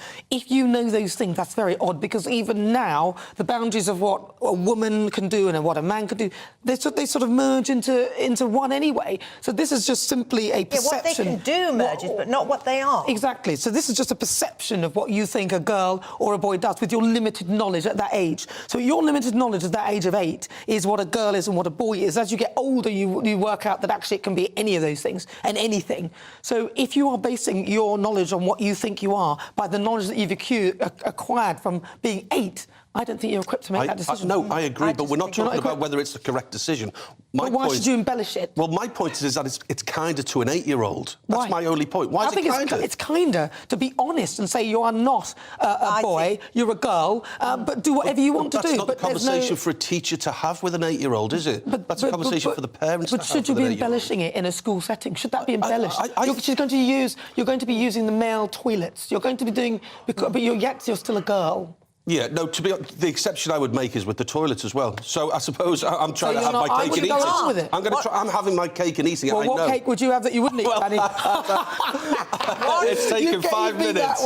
You gave me that one. I know I did give you that. I gave you one. Once you've accepted that a boy can be a girl or a girl can be a boy, whatever age they are, once it has been accepted in that institution, in this case a school, then they have to use whichever lavatories their new sex entitles them to use. But aged 8, it is absurd. And he is still intact. Obviously, you haven't got any surgery. No, but this is the thing. I mean, look, I had a transgender male, Scott Nugent, here. He came all the way from the States to talk to us here at GBNews. Brilliant? He was incredible. And what he said was that the problem with this is that you've not educated the child with that 8, because the child hasn't got time to learn this, is that if you do go along this path and you end up with all the, surgeries and everything, this is a lifetime of medication. I understand. You're medicated for life. And you're on a path. And he bitterly regrets it. And he went through it at 42. He was convinced to do this. And he says, I don't know, he now goes, it was a mistake. But at that point, you can't do it. So do you want to start the child on a path of potential medicalisation for the rest of their lives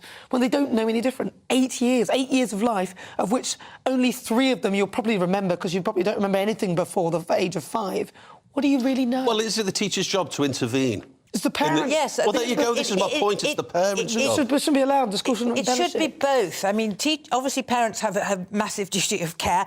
Teachers have a massive duty of care as well, and it should be between the two. There should be discussion. If I was a teacher and an 8-year-old came to me and said, I want to be a boy or a girl, my immediate instinct would, go and talk to the head, mistress or master, and then talk to the parents. This is not something that can be dealt with by just one person. But if you were it has a teacher, to be a shared responsibility. I mean, in my view. Teaching is a vocation as well, and compassionate, decent people, generally speaking, are teachers. Absolutely. So what is the harm? And I agree with 99% of what everyone's saying. What is the harm in just referring to this lad as a she? Because it's going to make his... I'm still using he, because that's what he is. But he's going to make his school life easier. Because it's a lie. Because it's a lie. I agree, it's a lie. And you're teaching them that it's OK to lie. And it's confusing as well, because as you're telling them not to lie, don't lie, you've got to be honest. But maybe he can grow out of it, You're allowing them to use the wrong facilities, and a teacher has been sacked. I mean, it's wrong. Yeah, and listen, the facilities I can't argue against. It's wrong. It's just a lie. I mean, you're not a man, or you're not a boy, you're a girl. So this is how it is. And if you can live with your life as it is and actually understand that as a girl, you can do everything that a boy can do anyway. So whatever you're identifying is as in, it must be that you think that you do things that are more like a girl, you do things more like a boy, then, because that's all you know at that age. You don't know enough. I understand. So I think it's a parent, it's an adult mindset coming over and telling you, dictating this to you, and you're learning it from somewhere else. You just mentioned the key word, parenting. All this teacher had to do was just not be so, if you like, stubborn or intransigent. All she had to do was just refer to the lad as she. That's all she had to do. But she wouldn't. No, but if your religion doesn't permit you to, sorry. Well, religion. Yes, well, this is an aspect... And your own belief and your own reality. This is an aspect in this particular case were her Christian beliefs, and she couldn't do it because of her Christian beliefs. Now, should they not be protected and acknowledged? But listen, I agree. And also, it's very, perfect very... storm, but it's not real, is it? It's a delusion. It's a lie. I agree with you. I know it's a lie. It's terribly easy to use the wrong pronouns of people. I mean, I called Sam Smith a he. What is he, a they, them, even though he's one? I don't know what he wants. I think he wants to be called a they, but to me, he's a him. But he's not binary, which means that doesn't exist anyway. I mean, that's just been made up. I didn't agree. The whole thing is a no. I'm sorry, but listen, it's not. I don't think it's transphobic, or to be honest about what something is, and why. I don't see why everybody should enter into a delusion to go along with something that isn't real, especially at that age. It's a lie. The age is what makes it so disturbing. It's the age. When you get older, do what you like, but at 8, no. But a Department for Education spokesman said, we do not comment on individual cases. The Education Secretary is working closely with the Minister for Women and Equalities to provide guidance for schools in this area based on the overriding principle of the well-being and safeguarding of children. We expect schools to carefully consider their approach to these matters to ensure that they take the right decision from the point of view of safeguarding children, accounting for parents' views and those of medical experts where relevant. Well, you're with me. I'm Nana Akua. This is GB News on TV, online and on digital radio. At 5, I'll be joined by a very special guest. Now, let me give you some clues. He was Michael Jackson's former bodyguard. He also took part in the programme Rich House, Poor House. Any ideas? gbviews@gbnews.uk. Before then, though, it's the Great British Debate this hour, and I'm asking, is Sir Keir Starmer trying to rig future elections? Now, according to the leaked documents, Labour plans to extend the vote to EU nationals as well as those who are 16 and 17. Now, critics have accused Starmer of trying to rig future elections by enfranchising a large group of pro-Remain, so left-leaning voters. What do you think?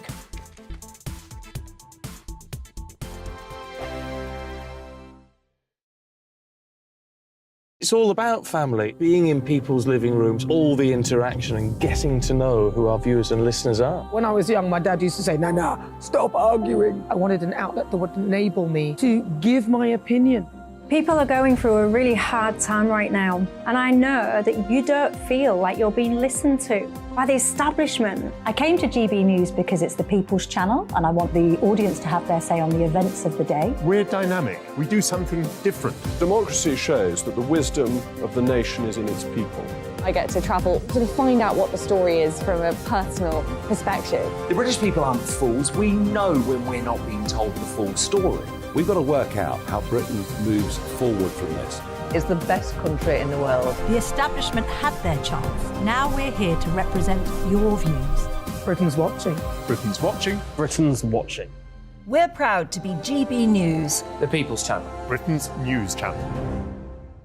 So Jubes and Co, we tackle the issues of the day with real, robust debate, both sides of the fence, battling it out with me in the middle with my forthright opinions and views. And often really interesting things happen because you start with a position and then by the end of the debate you find actually, well, I might not have thought about that one. What we need in this country is 2 new political parties. You should maybe think about doing a 2024 calendar. I'm Michelle Dewberry and I'm keeping you company right through until 7 o'clock this evening. GB News, the People's Channel, Britain's watching. Join us every night on GB News at 11 p.m. for Headliners, which is 3 top comedians going through the next day's news stories, which is exactly what you need, because when the establishment has gone crazy, you need some craziness to make sense of it. So join us 11 p.m. every night on GB News, the People's Channel, Britain's news channel. Join me, Camilla Tominey, on Sunday mornings from 9:30, taking the politicians to task and breaking out of SW1 to see how their decisions are affecting you across the UK. Bursting the Westminster bubble every Sunday morning, only on GB News, the People's Channel. Britain's watching. I'm Andrew Doyle. Join me at 7 o'clock every Sunday night for Free Speech Nation, the show where I tackle the week's biggest stories in politics and current affairs with the help of my 2 comedian panellists and a variety of special guests. Free Speech Nation, Sunday nights from 7 on GB News, the People's Channel, Britain's news channel. I'm Mark White. As GB News Home and Security Editor, I cover those key issues that are so important to you. Our authorities, our communities doing all they can to combat violent crime. With the public services under unbearable strain, why are we still failing to control our borders? Defence, the first priority of any government, has been continually hollowed out. Can we trust our politicians to protect the armed forces? Join me, Mark White, on GB News. GB News Radio.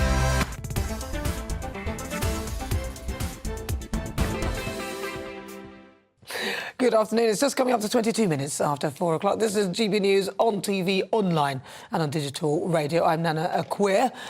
We are in the grips of the Great British Debate. And for the Great British Debate, I'm asking, do you think that Sir Keir Starmer is trying to rig the elections? Now, before the break, I was also discussing how a teacher was sacked for not using a school child's preferred pronouns. Let's see what you've been saying. Ivan says, I wish we would please leave children alone. 8 years old is far too young to identify as anything. They need to go through puberty.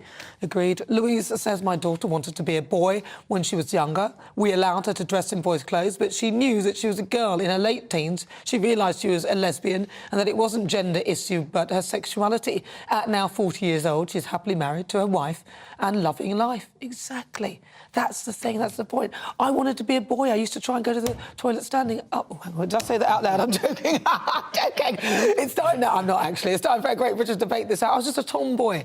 I'm asking, is Sir Keir Starmer trying to rig future elections? Now, a leaked policy document hints that Labour plans to expand the vote to over 3.4 million EU nationals who pay tax, as well as introducing votes for 16 and 17-year-olds. Such moves could increase the electorate by up to 6 million voters. Now, that's an 8% rise on the current figures. Critics have accused Starmer of trying to rig future elections by enfranchising a large group of pro-Remain left-leaning voters, all of whom would be inclined to rejoin the EU in any further referendum. And this move could be devastating for the Conservatives and unseat many prominent Tory MPs. So, for the great British debate this hour, I'm asking, is Sir Keir Starmer trying to rig future elections? Well, joining me now to discuss, David Curtin, leader of the Heritage Party, Jess Gill, political commentator, Matthew Stadland, a political commentator, and James Mathewson, a former Labour Party spokesperson. I'm going to start with you, James Mathewson. What do you think? Is he trying to rig it?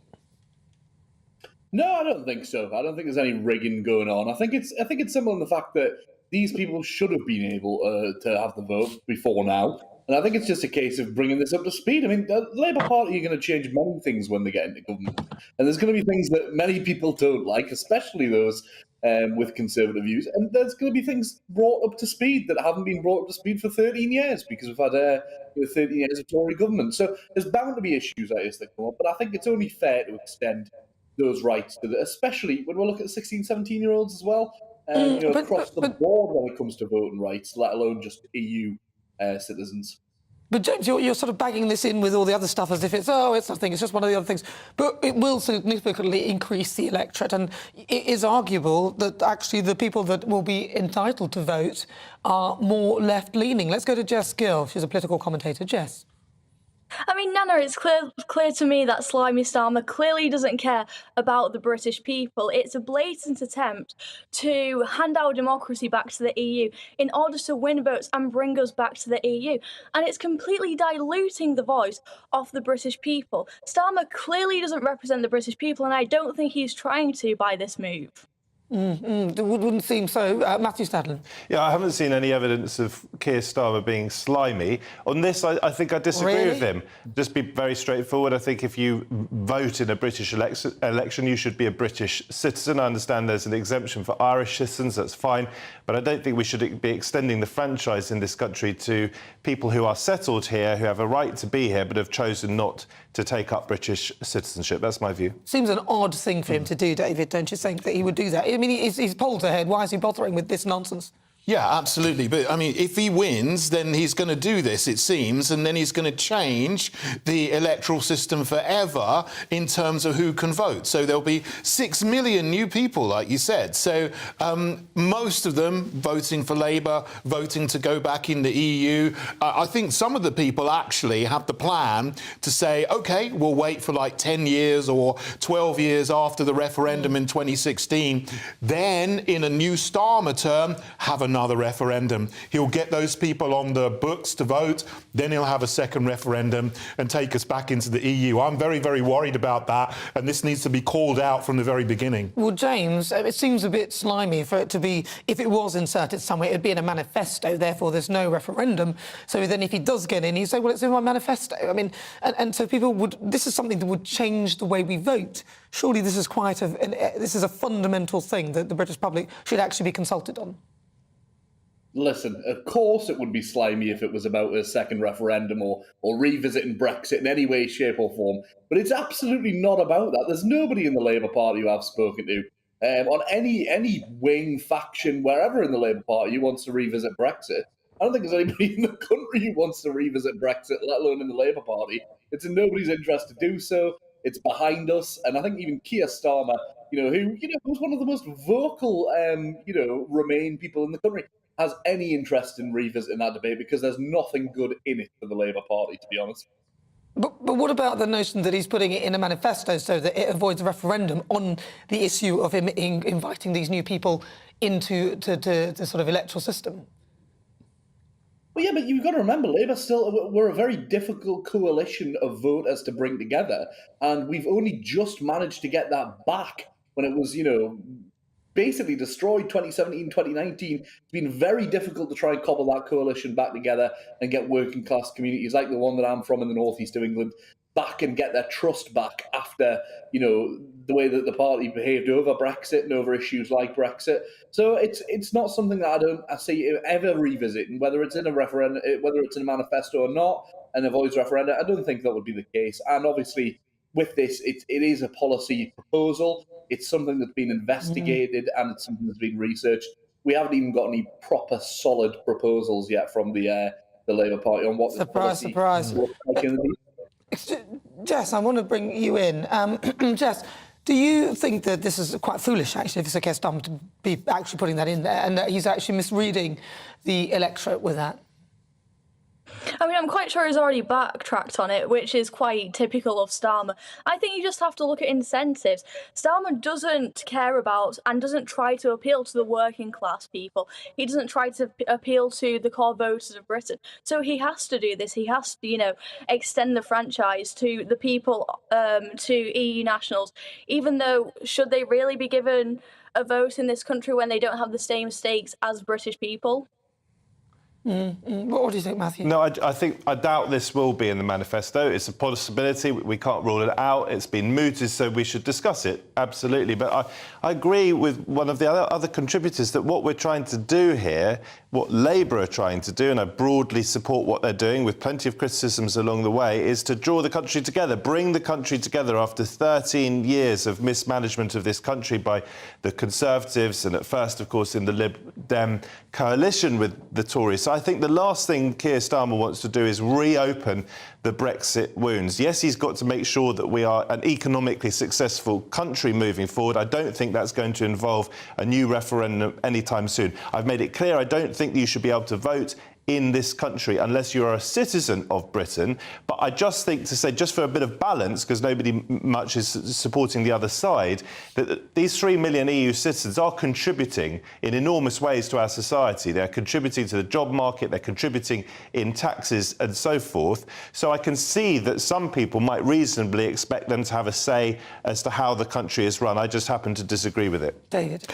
I don't think that EU citizens should be given the vote in national elections in the UK because British citizens don't have the vote in EU countries in their national elections. They don't even have the vote in local elections in EU countries anymore if they're resident there because of a ruling by the ECJ last year.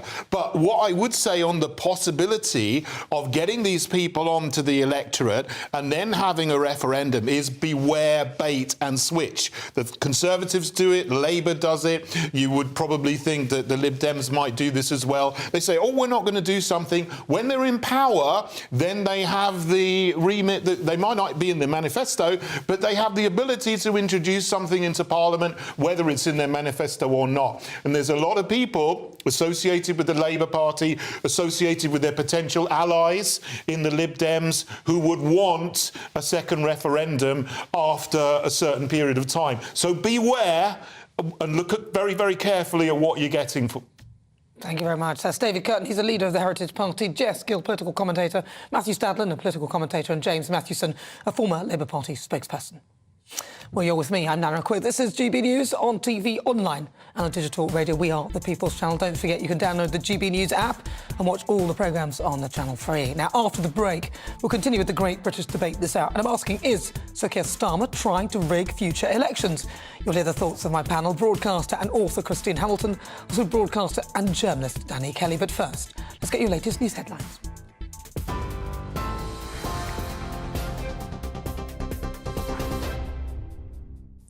Nana, thank you very much. This is the latest from the GB Newsroom. Nurses are calling for a double-digit pay offer to prevent further strike action. The head of the Royal College of Nursing, Pat Cullen, told the Sunday Times the government risks another 6 months of industrial action if negotiations aren't reopened. Members rejected a 5% offer, which was accepted by 14 other unions. A new ballot for strikes is set to be held later this month. Suggestions of unrest within the Conservative Party are being played down after the Prime Minister was blamed for the recent local election results. Rishi Sunak's facing criticism after nearly 1,000 councillors were lost and the decision to scale back post-Brexit plans to scrap EU laws. Former Home Secretary Priti Patel accused the leader of failing to listen to his party, adding the Tories hadn't covered itself in glory since Boris Johnson's leadership. Well, Labour says it has a plan to create 80,000 new jobs in the car industry, partly financing 8 factories if it wins the election.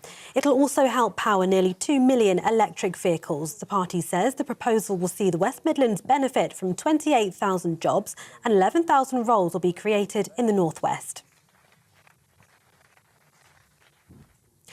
And counting's underway in Turkey to establish who will be the country's next leader. Voters have been deciding on whether President Erdogan, who's been in power for 20 years, should be re-elected. Opinion polls ahead of the ballot gave his main rival, Kemal Kılıçdaroğlu, a slight lead. A clearer indication of the first round result is expected this evening. TV, online, DAB+ radio and on TuneIn. This is GB News. Now it's back to Nana.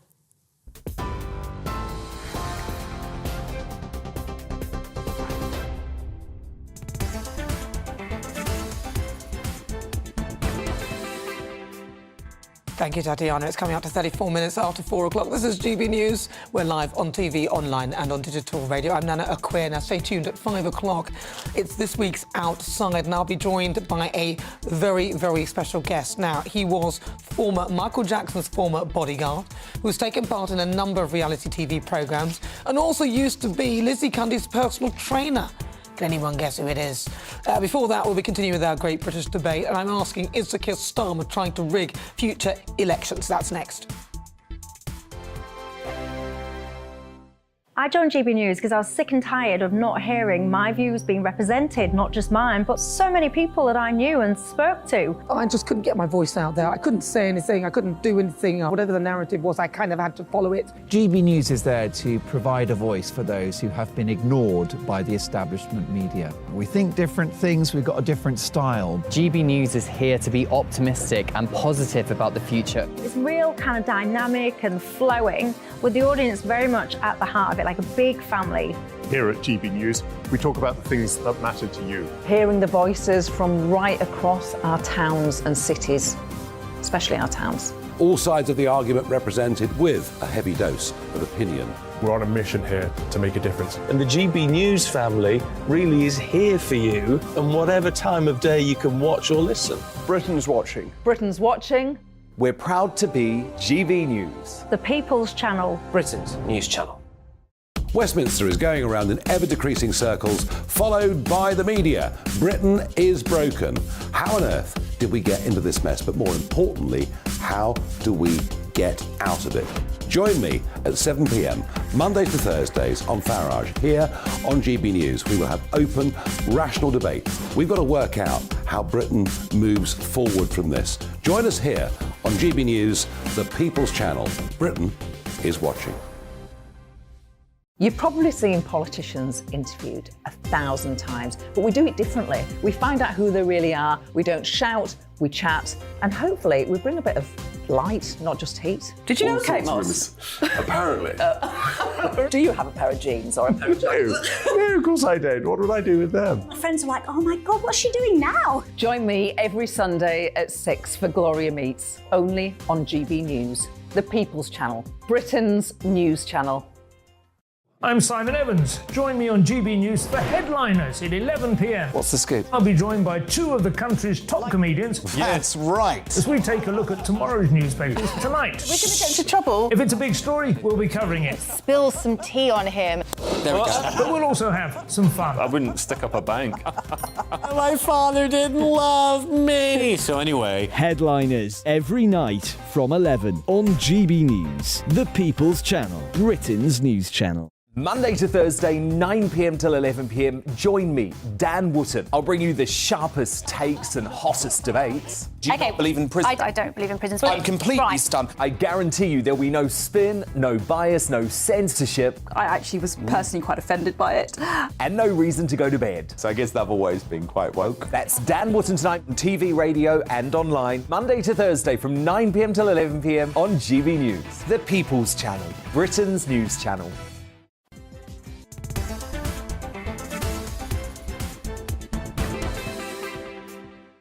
Hello, good afternoon, and welcome to GB News on TV, online and on digital radio. I'm Nana Akua. You can also stream the show live on YouTube. Now it's time for the Great British Debate this hour, and I'm asking, is Keir Starmer trying to rig future elections?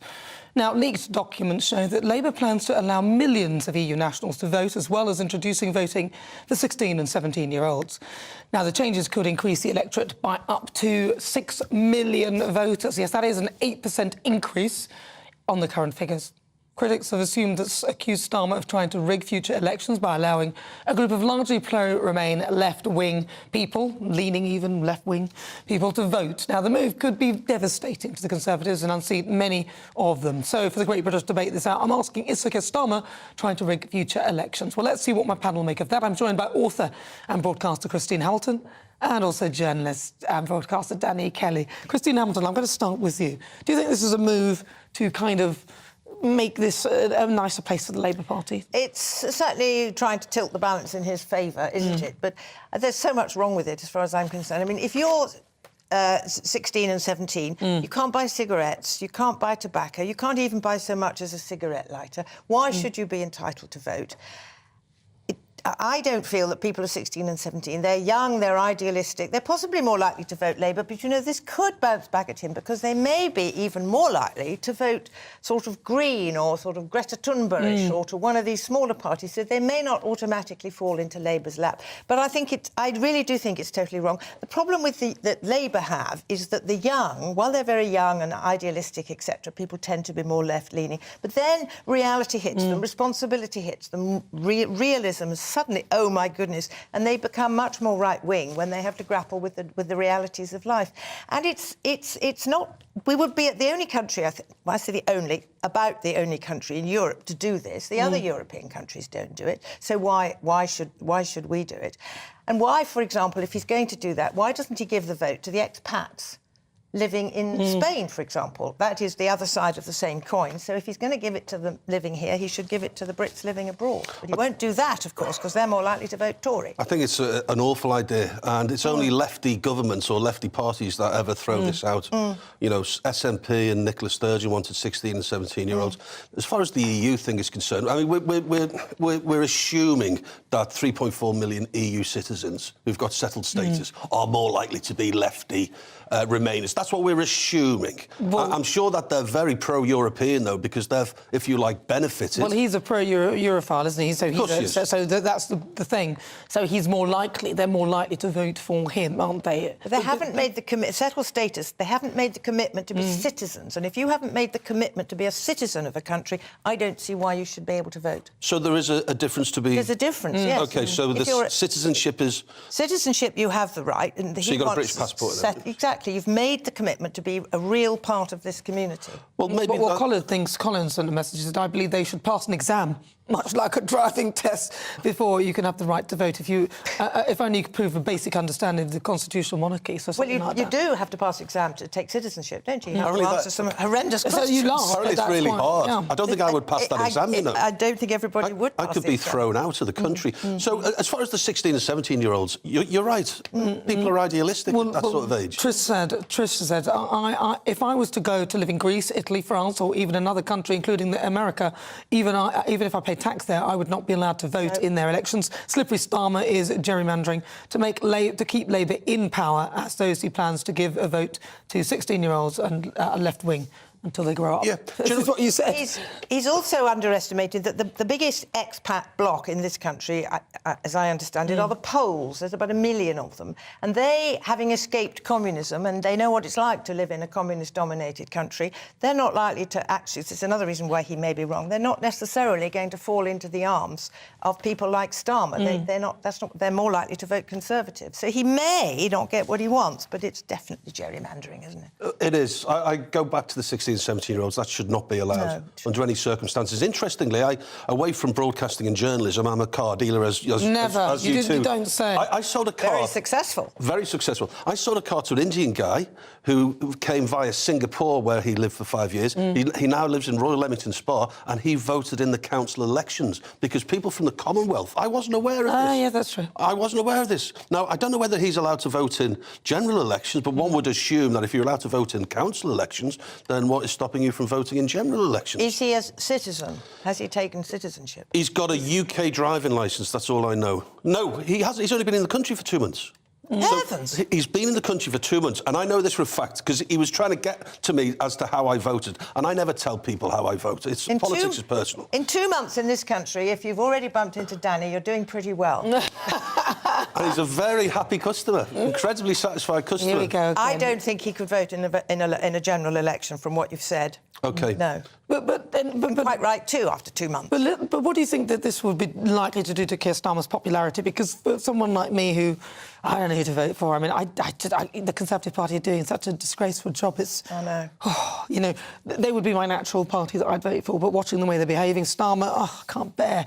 I just can't bear the man in all the things that he's doing and the policies that he's coming up with. To me, they just seem to be... He doesn't need to be doing this. He's so far ahead. Why would you bring in something like that? I don't understand. The question is he trying to rig future elections? That's the point.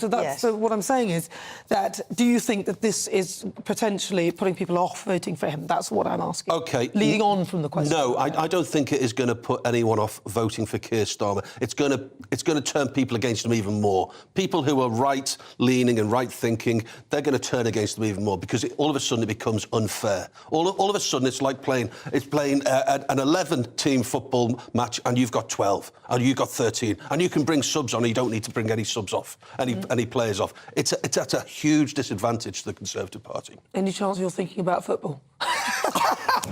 Football or food? What needs to happen is that we need the Tories who believe in real conservatism need to break away from the Tory party. They need to join up with all the various groups that are on the right wing, and if everybody joined together, there will be one decent bloc representing conservative values that would be worth voting for. Sounds like what's going to happen the other way around there. Well, I fear it's not going to happen, but no, there we are. Unfortunately. Right, well, this show is nothing without you and your views. Let's welcome our great British voices, their opportunity to be on the show and tell us what they think about the topics we're discussing. Should we go to Lee in Bristol? Let's go to Bristol. Let's have a chat with Lee. I haven't spoken to him for, well, he wasn't around last week. Lee, all right, let's talk. What do you think? Is Keir Starmer kind of trying to rig that vote? Of course he is, Nana. That's exactly what he's doing, and everyone can see it. In my opinion, at heart, Starmer is a hardcore Remainer who doesn't believe in the UK's ability to govern itself, and he doesn't trust UK voters or the working class to give him the answer that he wants in national elections, so he's trying to rig it. And as you've already said, it doesn't need to go over this too much, that EU migrants and young people are much more likely to support Labour and crucially much more likely to oppose Brexit. So he's blatantly laying the groundwork for us to rejoin the EU in the future. The one good thing about that actually is that for me, he's kind of advertising his Remainer credentials, which he's been trying to hide recently. So if anything, the red wall will probably be like, oh yeah, he is actually. I remember now, he's a Remainer, and that might work against him. But just to be clear, because there is a point here. I believe that if you qualify for our points-based system, contribute to the economy, pay your taxes, lived here for 5 years, and you crucially become a UK citizen, you should absolutely have the right to vote. I think that's right. But the important bit is citizenship. That's a privilege, and along with that privilege comes the right to vote.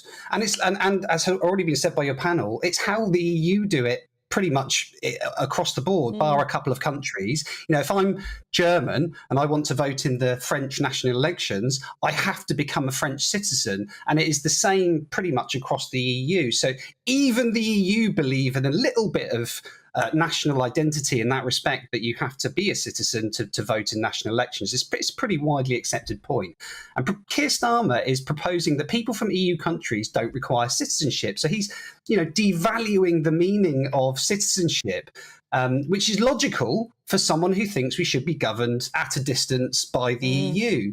And my last very quick point, and I'll be quick. Vote at 16, it's utterly ridiculous. 18 years old is about the right age to be allowed to vote anyway. As we said before, Starmer's beloved EU, they don't allow voting under the age of 18 in pretty much 98% of cases. So he's out of step with them. Well, listen, Lee, always a pleasure. So succinct as usual and very detailed at the same time. Thank you, Lee Harris. He's our great British voice. Nice to see you. That is Lee Harris. He's there in Bristol. Right, let's see what you've been saying at home. So Keith says, I think that we should have the opposite of what Starmer is plotting. There should be a law passed that no non-UK resident can vote in any election. And Michael says that education law states that young people have to remain in some form of education up to the age of 18. If Starmer gets his way and gives 16 to 18-year-olds 16-year-olds to vote, that means school children will be part of the decision regarding who should run our country. I'm not very keen on that idea. I'm with you on that. Daniel says, I'm not sure I'd go as far as rigging elections, but allowing 16-year-olds to vote definitely weighs an election towards the left. Well, keep all your thoughts coming. You're with me. I'm Nana Akua. This is GB News on TV, online and on digital radio. On the way outside at 5 o'clock, I'll be joined by Michael Jackson's former bodyguard. He's a personal trainer to the stars who also owns a martial arts company worth over 120 million quid. Has anyone guessed him? But before that, I'll be joined by political commentator Danny Armstrong and host of the Politics People podcast, Paul Dudridge, to discuss the top stories from around the globe. That is next.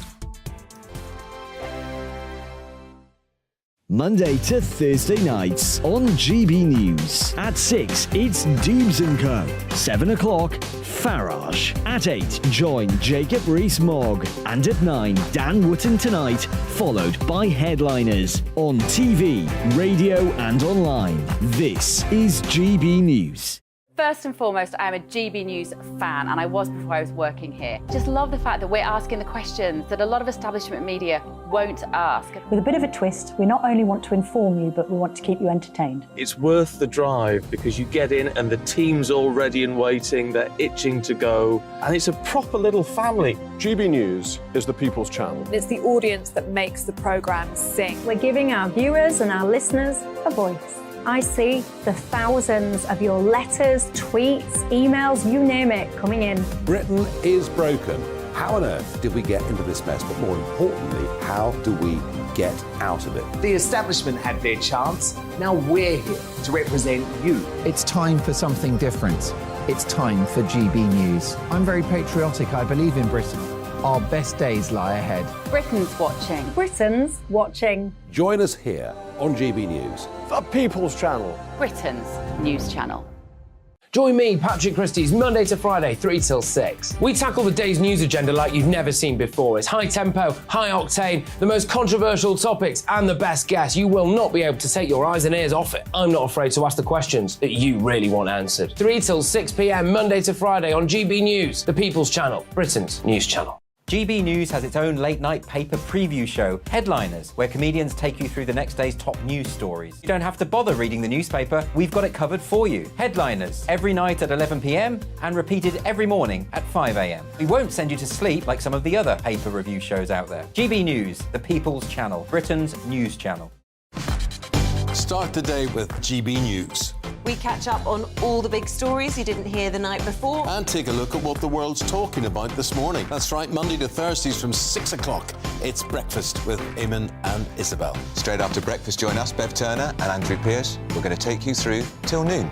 We'll be tackling the big topics of the day, including the things that the other channels just won't talk about. If it's happening here. Wake up to mornings on GB News, the People's Channel, Britain's news channel.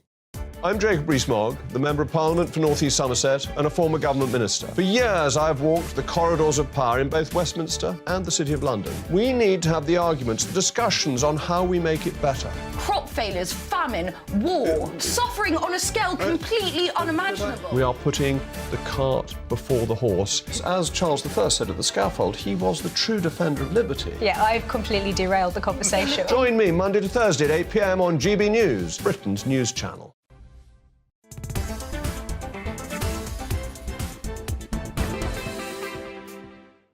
Good afternoon. If you just joined me, where have you been? You've missed some explosive debates. I'll tell you what, it's coming up to 8 minutes to 5 o'clock. I'm Nana Akua. This is GB News. Now, it's time for World View. And on the menu, the UK's decision to supply Ukraine with Storm Shadow missiles.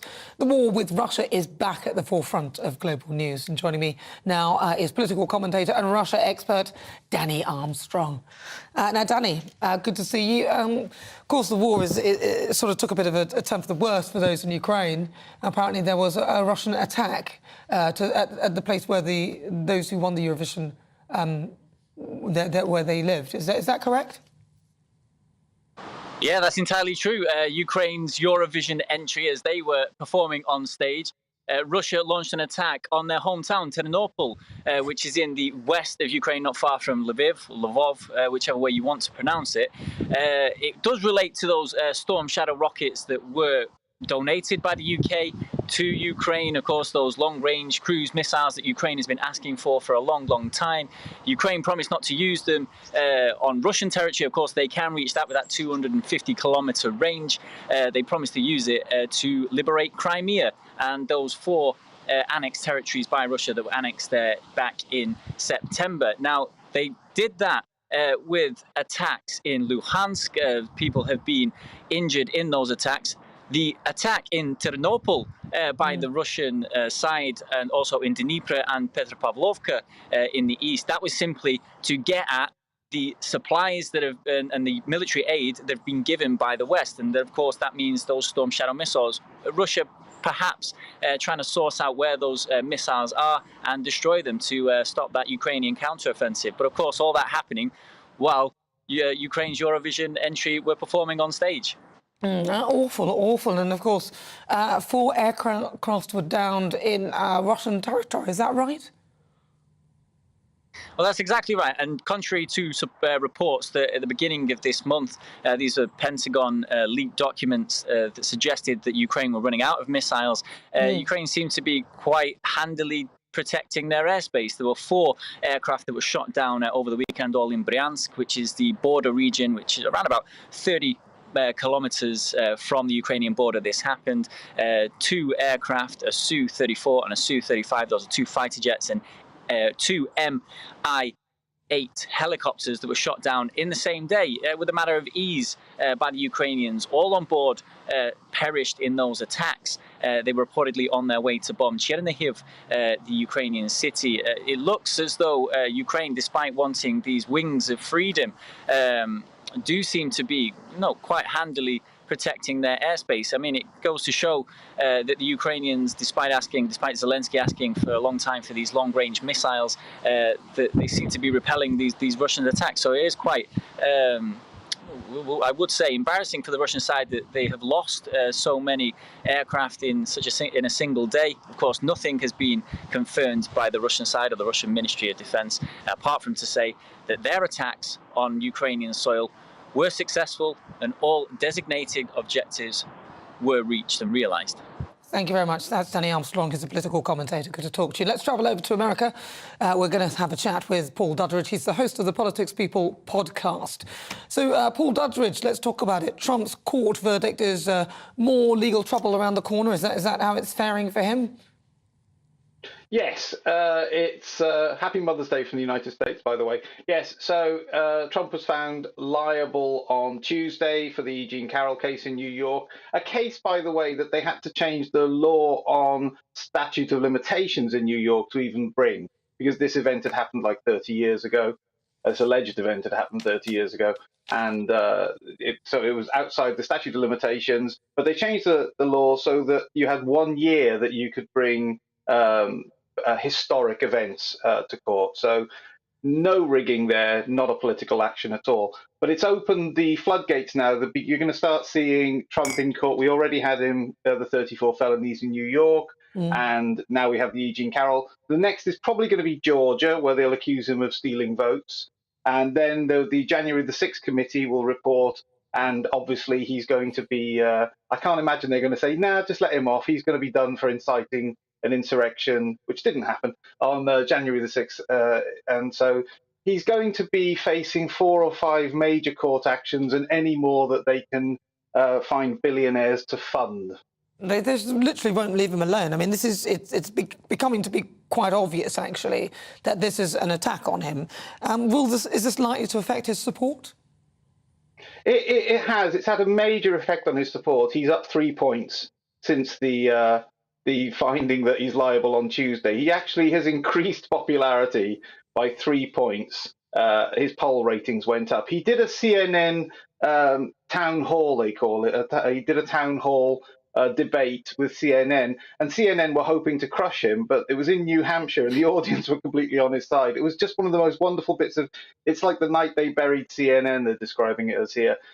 So no, it's only working positive. It seems so foolish that the establishment is going for him this way, because it is increasing his popularity. If anybody was ever seen as being the subject of unfair, abusive system, it's Donald Trump, and it's working in his favor. It must be very taxing, it's very expensive, it's very tiring, but it is actually being counterproductive for anybody that's trying to bring him down. So why don't they stop? Why don't they give up on the tactic and do something else? Why are they so entrenched in this behaviour that they think that it's going to work? It's not working, it's working in reverse. Why don't they do something else? Because the head of the party basically is Joe Biden.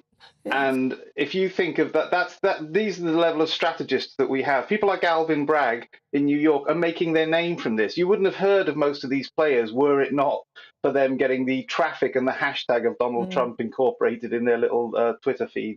So I think there's a misuse of the system. They believe strategically the system's going to take him down. And most people on that establishment side don't understand the other half of America that sees what's playing out. It's Remainers. It's as you're talking about Keir Starmer. You think that's going to work?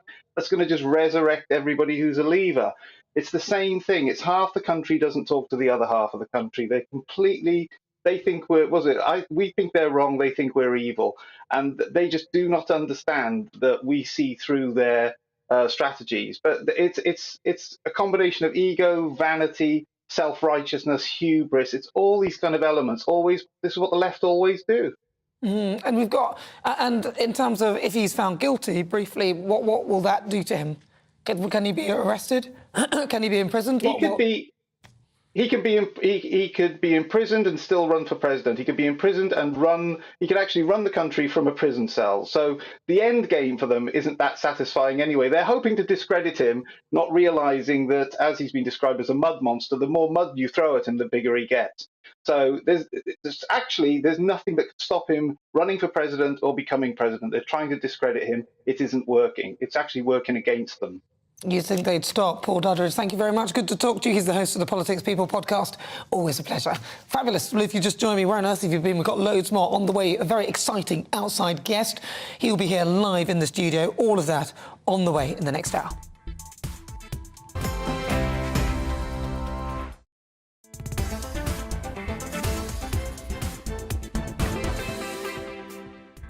So good afternoon. This is GB News on TV, online and on digital radio. I'm Nana Akua, and for the next hour, me and my panel will be taking on some of the big topics hitting the headlines right now. On the way, I'll be joined by Michael Jackson's former bodyguard. He's got loads of things. He's trained celebrities. He's been on Rich House, Poor House. He's an incredible guy. He has a massive property portfolio and is also extremely wealthy. He's earned over £100 million. But who is he? He'll be in the studio shortly. Then for the Great British Debate this hour, I'm asking, is Rishi Sunak losing control? All of that on the way after your latest news headlines.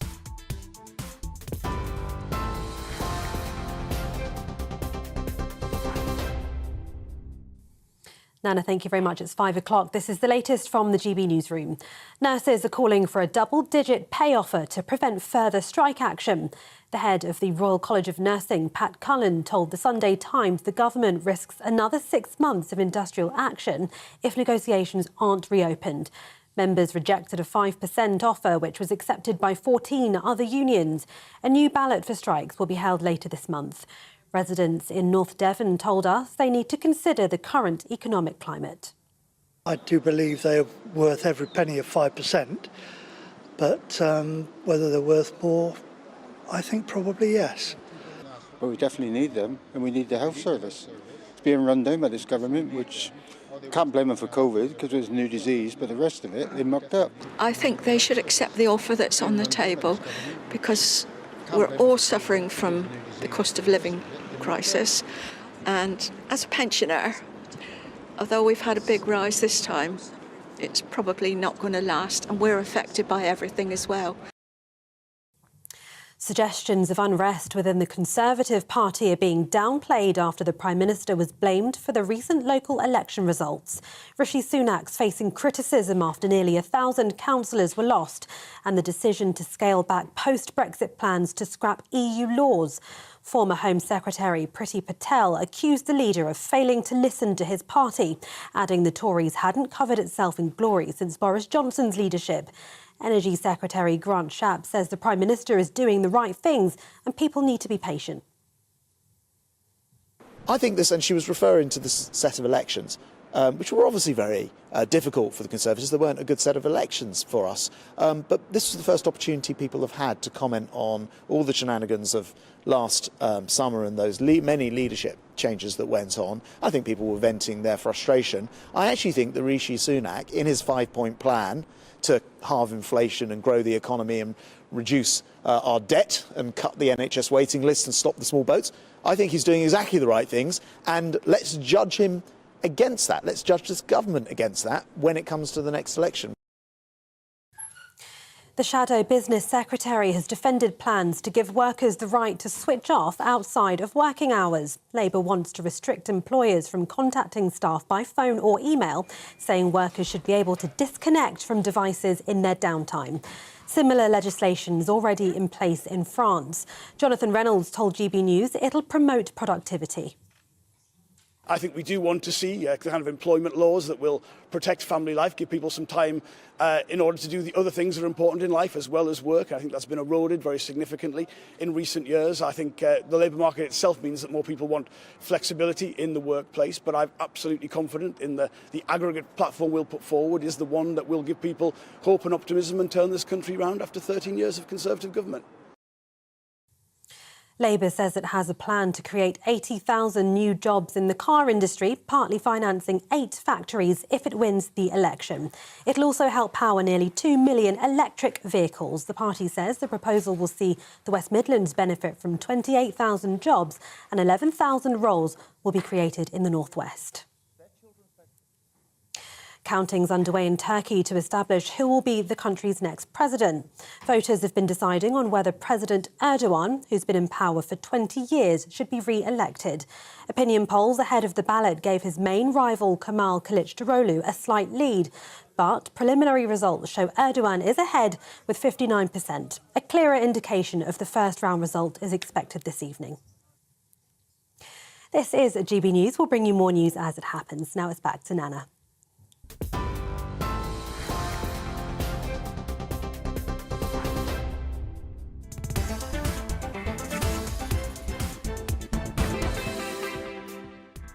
Good afternoon. If you just joined me, welcome on board. It's just coming up to 5 minutes after 5 o'clock. This is GB News on TV, online and on digital radio. I'm Nana Akua. And for the next hour, me and my panel will be taking on some of the big topics hitting the headlines right now. This show is all about opinion. It's mine, it's theirs, and of course it's yours. We'll be debating, discussing, and at times we will disagree, but no one will be cancelled. So joining me today is broadcaster and author Christine Hamilton, also broadcaster and journalist Danny Kelly. Now, still to come, each Sunday at 5, I'm joined by a celebrity, a former MP, or someone who's had an extremely interesting career and take a look at life after the job. We talk highs, lows and lessons learned and what comes next on the outside. And today, I'll be joined by Michael Jackson's former bodyguard. Now, he was a security officer of the King of Pop for over a decade. And now he runs a company worth over £100 million. Have you guessed who he is? He's here in the studio. You'll see him in a moment. And for the Great British Debate this hour, I'm asking, is Rishi Sunak losing control? Former Home Secretary Priti Patel has taken a swipe at the Prime Minister. She wouldn't have had to swipe her arm up very high. And his government claiming senior figures in the Tory party have done a better job of damaging the Conservatives than Labour.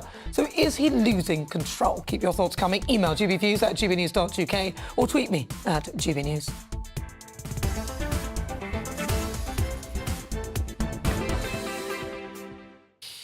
So it's time for this week's Outside, and I'm delighted to say that I'm joined by a very, very special guest. Now, he was a security officer for the King of Pop, Michael Jackson, for over a decade. Now, he was his right-hand man and is often seen pictured alongside him at public events, protecting him from the manic crowds. Following on from his role working for Jackson, he built a global martial arts empire worth over £100 million. He left school at 16 with £100 and no qualifications to become a lifeguard. But now he has schools around the world with over 120,000 students. His grandfather was an Irish weightlifting champion and was even picked for the Rome Olympics. Has anyone guessed who it might be? Of course it is. I'm delighted to say it's Michael Jackson's former security guard, Matt Fiddes. He joins me now. Hello, Matt. How you doing, Nana? Nice to see you. You too. Wow, God. You just basically told my whole life story. Well, I know. I've told them about that. We're going to talk about No, we're going to talk about you because, OK, what was it like for you growing up? So, because at 16, you left school at 16, 100 quid, you made it into millions. But start me from the beginning. I was bullied at school. I mean, that's where most people's story starts. They have some kind of pain that leads them to have that ambition and drive. So I left 16, no qualifications. I did my best, but I didn't really have any subjects that I was interested in other than wanting to teach people martial arts. So, yeah, I moved to North Devon. I got a job as a lifeguard working for £2.75 an hour. And I had this dream of starting my own martial arts business empire. Why? What was it about martial arts? So was it just the bullying, or was there somebody in martial arts that... I mean, did you ever watch... What was that one? Monkey Magic? No, that wasn't... They weren't doing... Do you ever remember that one? They were on the clouds, Monkey and Pigsy and all the characters in that? I don't remember that one. I must be too old. I watched Bruce Lee and Jean-Claude Van Damme and like the usual stuff. Magic. I think what it was, I found something I was good at. That was the thing. At school, I was always being told, you're not good at this, you're not doing well at this, and your handwriting's not great, and so on. And I got to the point where I can't write. I can sign my name and stuff, but it's not held my career back. Because they assumed I was right-handed when I was, in fact, left-handed. It was too late by that point. But really, it was just, I was going there and getting praise, and I was good at something. So I just felt that's all I wanted to do. I didn't want to study subjects that weren't going to be relevant to me later on in life. And it hit me in a maths class. I was in the maths class and they were teaching me for my GCSE exams how many different ways can you put a 50p into a phone box, like 2 20p's and a 10. And I thought, this is ridiculous. I need to get down and study what I want to study. So, yeah, I opened the business with £100 and a lot of belief. That business was just teaching martial arts? Teaching martial arts. Started off twice a week in a little village called Braunton in North Devon, 10,000 people. And I was just doing things very differently to everyone else. I was just doing it's an educational system, not just sport. Teaching them not only self-defence, but using that as the hook. So everything that's not taught at schools that we teach in our martial arts system, like goal setting and determination, confidence. You could do anything you want to be in life. It doesn't matter if you fail at school.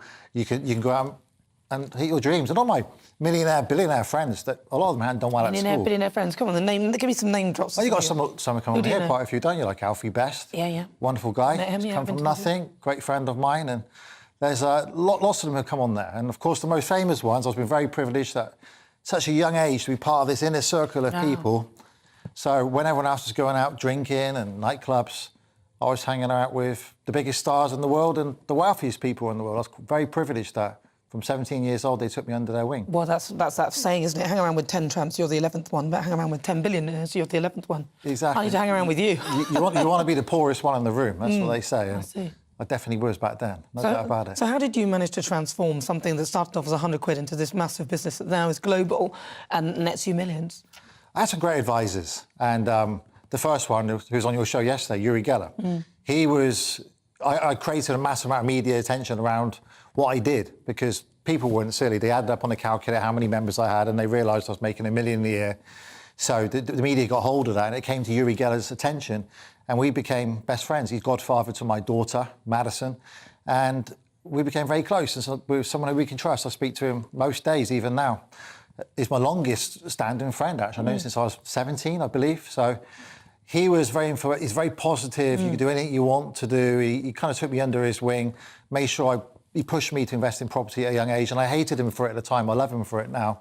He's a lot more than bending spoons, that man. That man's a genius. Of course he's very clever, very intelligent. Well, he fixed some watches as well, actually, because we had people saying that their watches were actually fixed. So one lady sent a message in to tell us that his thing had actually worked. Yeah. And he also told me that 9 people got in touch with him to say that it had worked as well. So that's incredible. Yeah, I've been all around the world with the guy, and it's incredible. People running down the street with spoons for him to bend. I've been in swimming pools with him where they've handed him stuff and spoons to bend and things. But yeah, he was a massive inspiration. It's more of his positive mindset that he's not so much appreciated in the UK, but once you get to know him, and you saw his incredible home, at 17 years old, that has an impact on you. And he allowed me in his circle of friends. Wow, incredible, wasn't it? How amazing is that? And, of course, one of the big things that you're known for is being the bodyguard to Michael Jackson. Yeah. How did that come about, and what was that like? So Yuri's best friend was Michael Jackson. I didn't know that at the time. I knew Yuri at the beginning. He kept it all confidential. I knew he had very famous friends, and presidents were cool and people like that. But, yeah, he made that happen. He felt, I think, that Michael was getting people taking advantage of him, and then that turned out to be true. Security companies and so forth were charging him $150,000 a month. He couldn't answer the phone around him. Plus, he was a martial artist. Joseph Jackson, his dad, made sure... Was Michael Jackson into martial arts? Yeah, he puts it in his dances and stuff. Yeah, I didn't realise that is. Of course, even the moonwalk is sort of like a move. I don't know if that's going to help you in a self-defence situation. Well, I don't know. You're getting away from it. Backslide away. You've got to turn around and run. But no, Mike, he was already a black belt in Kung Fu. Joseph Jackson, his father, made sure the Jackson 5 learnt martial arts, and obviously it became hard for him. So he wanted to go and progress from black belt to the second degree. So, yeah, Yuri knew I could trust him, and then we became his inner circle friends, where we'd hang out with Muhammad Al-Fayed and go around his house for dinner, and they will shut Harrods down for us and so forth. Really? And Mark Lester, who was the original Oliver Twist, who's Michael's best friend, and he became the man who said to me, look, you're doing great now, but stop messing around. Franchise this thing around the world.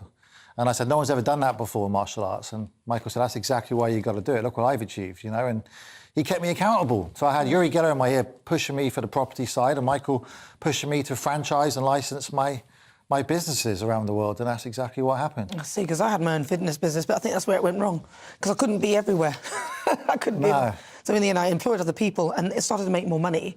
But the next stage should have been franchising. Interesting. Exactly. That's what happened to me. I had 120 staff. The next stage, I had to expand it. But I didn't have that thinking, whereas the people I was hanging around with did. And that was the big point, to make that jump to the next level. They don't teach you this stuff at school. No, they don't, do they? But, because Rishi Sunak said that we should sort of be teaching more maths and stuff. Do you think that he was slightly onto something in that? We should be learning more about kind of business and how we should be doing. I went to a parents' evening for my son recently, and there was 2 criticisms, which was his handwriting was too small, and when he does the times table thing on the computer, it takes too long and he misses it. So I said, I can solve that problem for you. Give him a calculator for the mathematics problem. That's solved, because he's going to, he's only 9, 10 years' time, he's going to be able, probably be able to say things and it's working out. Well, we can't we, with devices now? Well, exactly, yeah. As far as the handwriting, give him a keyboard.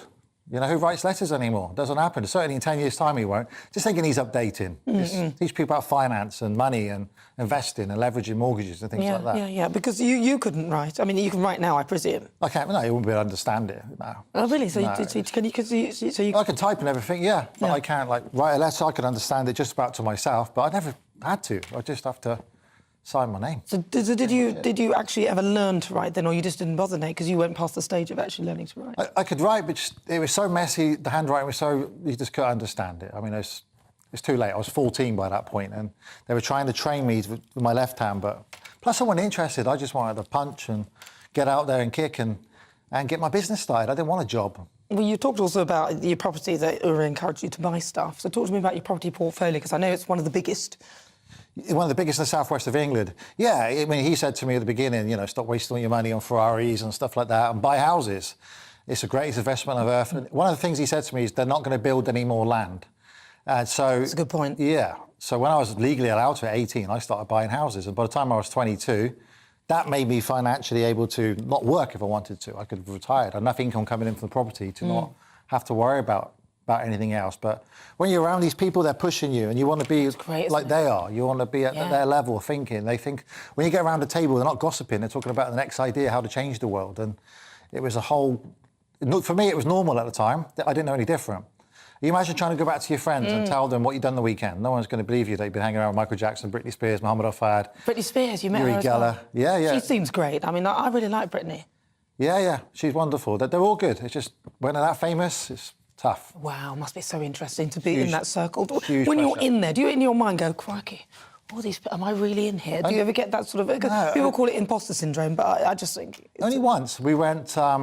we were with Michael Jackson in London, and he wanted to do something a little bit normal and escape the hotel. So we went out the back door, and we went to Yuri Geller's house. And on the way, we stopped off at a local pub in Sonnin, and... That was a kind of a shock for everyone. And then we ordered a curry takeaway in delivery, and we sat down and we watched a movie that was inspired by Yuri, Matrix. Was it? There's a scene in there of the bending spoons, Keanu Reeves and all the... And I sat on the floor, and we had David Blaine, all the security outside, because I was kind of his friend at first, and then David Blaine. Yuri Geller, Michael Jackson. I'm thinking, how the heck did I end up here? David Blaine. I wonder didn't he do that thing over the Thames? That's right, yeah. That was all he used to be around us quite a bit. Interesting. Sort of interesting guy. And now you're married to a South African pop star, Monique. Yep. Yeah, does she still sing and do stuff? She still sings, she still releases albums, and she just released a single recently, and she's very supportive of what I do. I mean, we're very, very busy with what I've got going on. Plus, I've got 6 children. So 6 children? I've worked out what's causing that now, so it should calm down a bit. But, I've got 6 children, so we're busy, we've got a lot going on, and she kind of manages me, and if it wasn't for her, then there's no way this whole Matt Fiddes machine empire would even be happening. Have you guys been together all throughout, or have you been divorced? No, I had a rehearsal wife first, Okay. yeah, and we're on great terms. I've got 3 daughters with her, Madison, Lola and Savannah, and I got 3 children with Monique, Zach, Hero and Miela. So, yeah, but we treat them all the same. They don't That's know any lovely, difference, isn't and we get on really well, and we see them. They've just been with us now, actually. So, yeah, she's hugely supportive. So what's next? She understands entertainment. She understands the pressure that I can't... 11 o'clock at night, I might have to react. You know, that's the thing.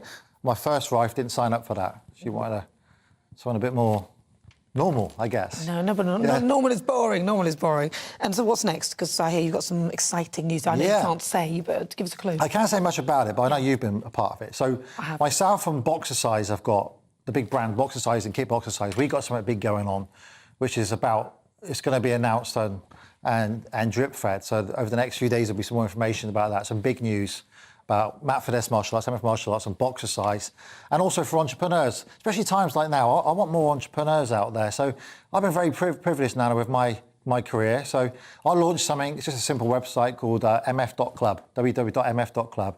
And it's just a simple subscription. And I'm trying to give back to entrepreneurs who are panicking right now and property developers who want to get out. Landlords who are scared because the interest rates are going up. And all the incredible lessons I've learned from Michael and everyone else who's been around me in my 27-year career, I want to give back. So that's what I'm working on, mf.club. And then something big with Boxercise is happening. So you got to come and train with me. I'll look forward to that, Craigie. I'm rubbish now. I mean, it's all left me, all that stuff. But Matt, so if we're running out of time, so a piece of advice to somebody who, in their mind, thinks that they potentially, you know, they believe they can do something, they could be a billionaire, because I believe I'm going to be a billionaire. But what advice do you give to somebody who's looking to really do the best and make the most? You need to believe in what you do. First of all, find the niche that you're passionate about. If you're not passionate about, don't do it in the first place. You're not going to get you up at 5, 6 a.m. in the morning, ready to go every day. And don't give up. You know, don't listen to the word you can't. You can do anything you want to do, as long as you dream it, believe it, and achieve it. They're the 3 keys, really, to making that happen. Whatever you focus on is what you get. If you focus on being negative, that's how you're going to be. If you're going to be positive, it's going to be. You focus on being poor, you're going to be poor. You're not going to get out of that rut. You've got to focus on being financial stable. For me, what motivates me now is generational wealth. So I want to leave enough money for my children, because I've got a lot of them. I'm going to have a lot of grandchildren one day. We don't have to worry about pandemics, lockdowns, energy, war, and so on. I want to do the best I can. So it's not about material things. I think we all have a duty to look after and build generational wealth. So I'm hoping I can help people do that. Matt Fiddes, thank you very much. You're welcome. Good to talk to you. That is, of course, Matt Fiddes, former bodyguard to Michael Jackson and a entrepreneur. Really inspirational. Thank you so much, Matt. Well, stay tuned. Join me now, because on the way, the Great British Debate, I'm asking, is Rishi Sunak losing control? Former Home Secretary Priti Patel has taken a swipe at the Prime Minister, suggesting that senior figures within the party have done a better job of damaging the Conservatives than the Labour Party. Is she right? I think she is. It's all about family, being in people's living rooms, all the interaction and getting to know who our viewers and listeners are. When I was young, my dad used to say, Nana, stop arguing. I wanted an outlet that would enable me to give my opinion. People are going through a really hard time right now, and I know that you don't feel like you're being listened to by the establishment. I came to GB News because it's the People's Channel, and I want the audience to have their say on the events of the day. We're dynamic. We do something different. Democracy shows that the wisdom of the nation is in its people. I get to travel to find out what the story is from a personal perspective. The British people aren't fools. We know when we're not being told the full story. We've got to work out how Britain moves forward from this. It's the best country in the world. The establishment had their chance. Now we're here to represent your views. Britain's watching. Britain's watching. Britain's watching. We're proud to be GB News. The People's Channel. Britain's news channel. So Jubes and Kerr, we tackle the issues of the day with real, robust debate, both sides of the fence, battling it out with me in the middle with my forthright opinions and views. And often really interesting things happen, because you start with a position and then by the end of the debate you find, actually, I might not have thought about that one. What we need in this country is 2 new political parties. You should maybe think about doing a 2024 calendar. I'm Michelle Dewberry and I'm keeping you company right through until 7 o'clock this evening. GB News, the People's Channel, Britain's watching. Join us every night on GB News at 11 p.m. for Headliners, which is 3 top comedians going through the next day's news stories, which is exactly what you need, because when the establishment has gone crazy, you need some craziness to make sense of it. So join us 11 p.m. every night on GB News, the People's Channel, Britain's news channel. Join me, Camilla Tominey, on Sunday mornings from 9:30, taking the politicians to task and breaking out of SW1 to see how their decisions are affecting you across the UK. Bursting the Westminster bubble every Sunday morning, only on GB News, the People's Channel. Britain's watching. I'm Andrew Doyle. Join me at 7 o'clock every Sunday night for Free Speech Nation, the show where I tackle the week's biggest stories in politics and current affairs with the help of my 2 comedian panellists and a variety of special guests. Free Speech Nation, Sunday nights from 7 on GB News, the People's Channel, Britain's news channel. I'm Mark White. As GB News Home and Security Editor, I cover those key issues that are so important to you. Our authorities, our communities doing all they can to combat violent crime. With the public services under unbearable strain, why are we still failing to control our borders? Defence, the first priority of any government, has been continually hollowed out. Can we trust our politicians to protect the armed forces? Join me, Mark White, on GB News.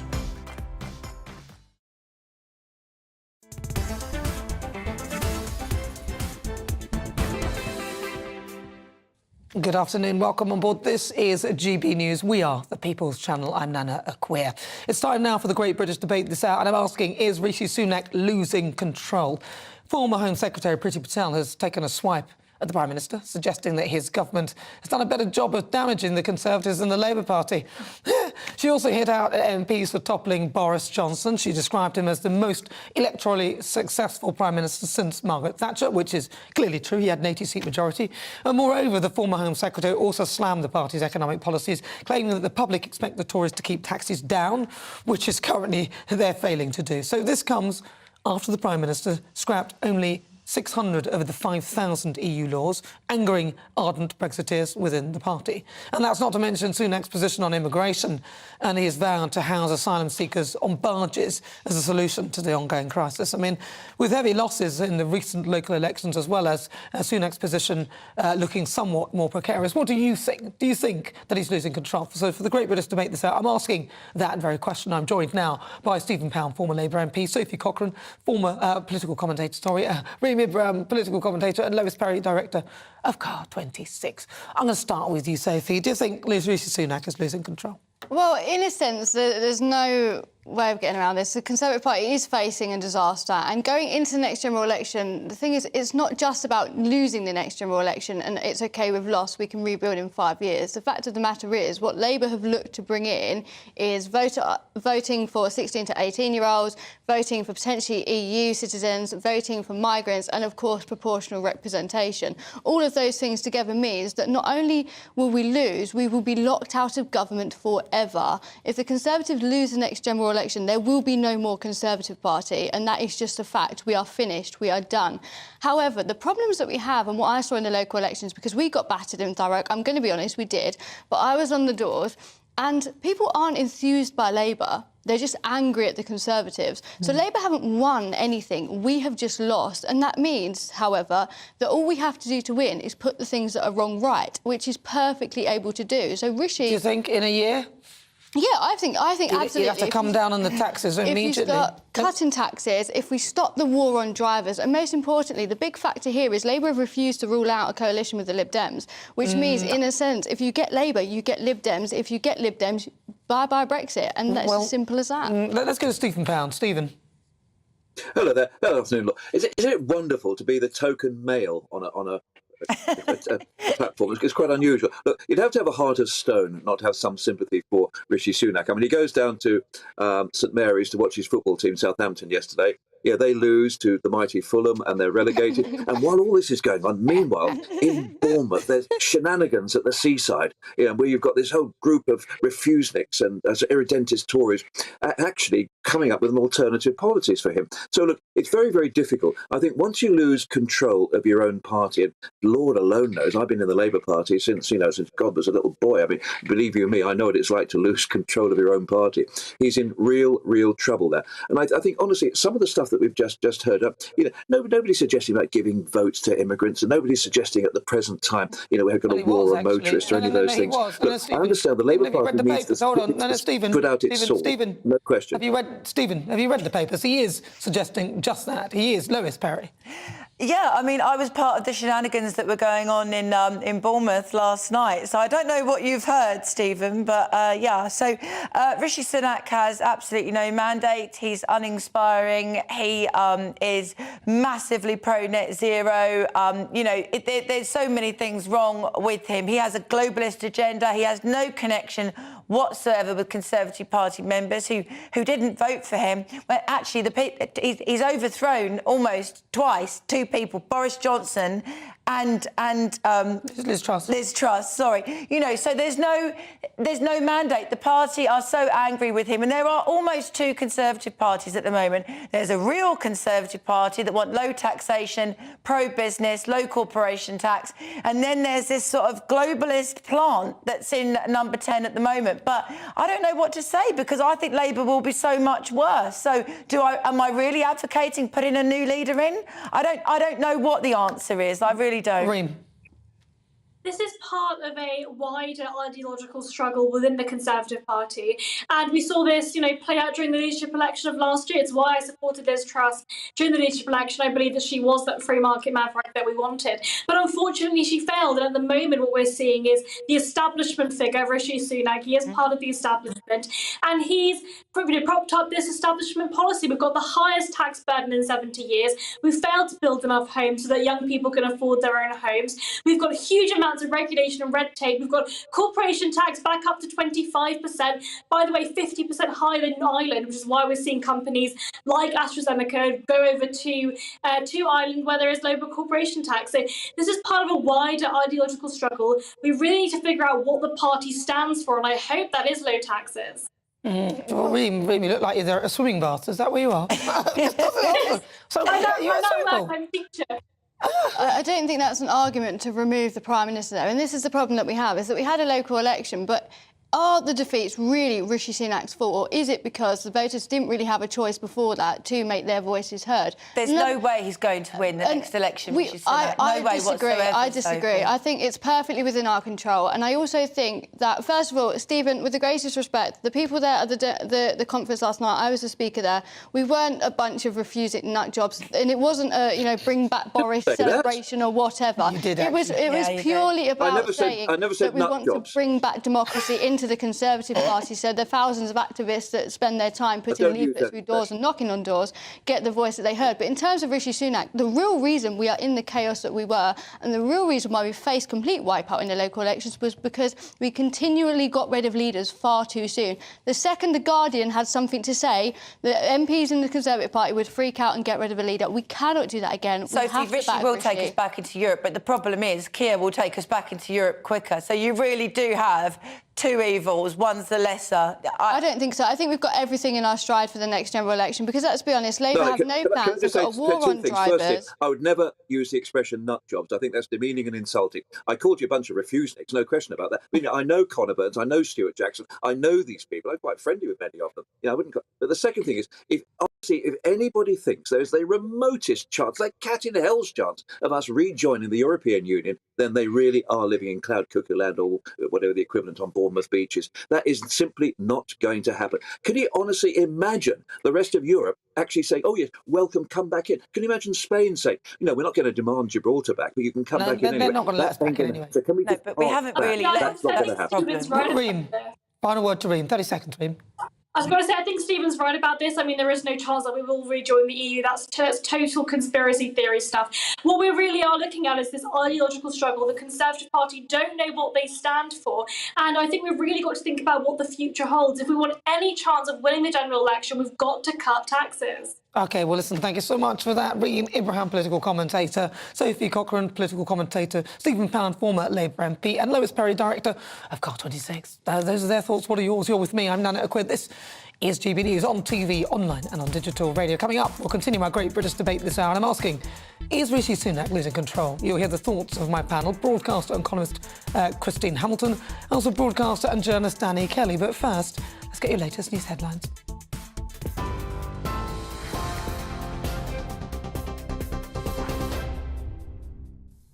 Nana, thank you very much. This is the latest from the GB Newsroom. Nurses are calling for a double-digit pay offer to prevent further strike action. The head of the Royal College of Nursing, Pat Cullen, told the Sunday Times the government risks another 6 months of industrial action if negotiations aren't reopened. Members rejected a 5% offer, which was accepted by 14 other unions. A new ballot for strikes is set to be held later this month. Residents in North Devon told us they need to consider the current economic climate. Suggestions of unrest within the Conservative Party are being played down after the Prime Minister was blamed for the recent local election results.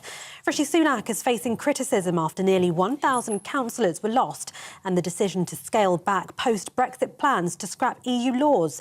Former Home Secretary Priti Patel accused the leader of failing to listen to his party, adding the Tories hadn't covered itself in glory since Boris Johnson's leadership. Labour says it has a plan to create 80,000 new jobs in the car industry, partly financing 8 factories if it wins the election.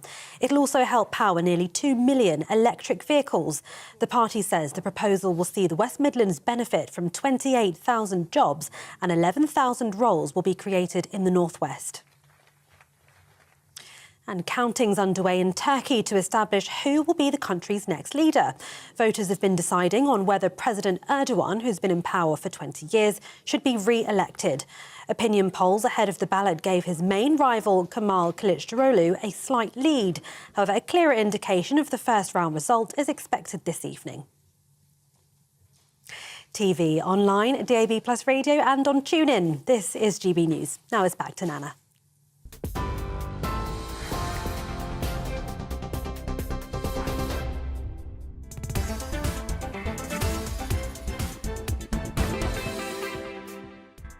So stay tuned here on GB News. I've got a little story that caught my eye. I couldn't resist. According to reports, best pals Holly Willoughby and Philip Schofield are on the rocks, love on the rocks, with sources saying it's too late to save their friendship. Can the once popular duo turn this around? Do we care? Then on the way for the Great British Debate this hour, I'm asking, is Rishi Sunak losing control? That's on the way next.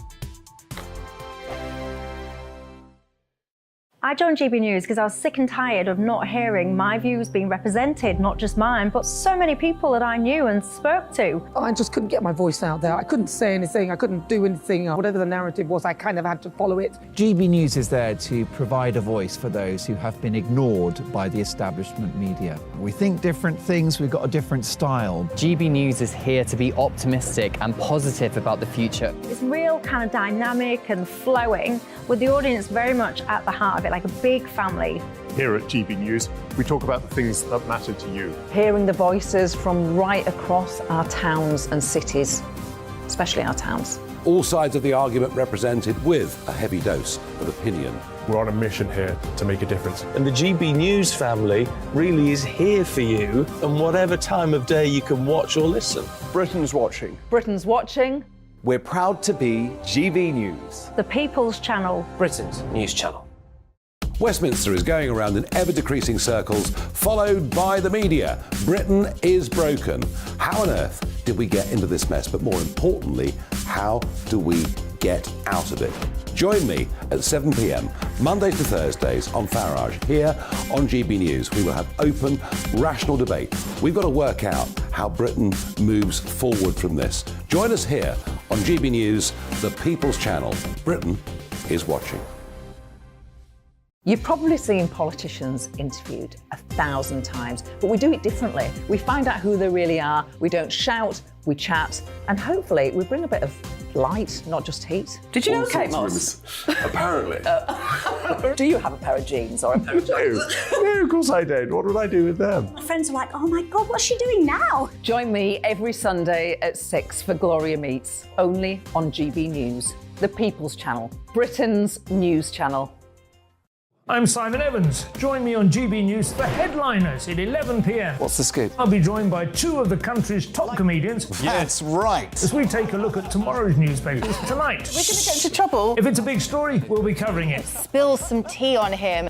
There we go. But we'll also have some fun. I wouldn't stick up a bank.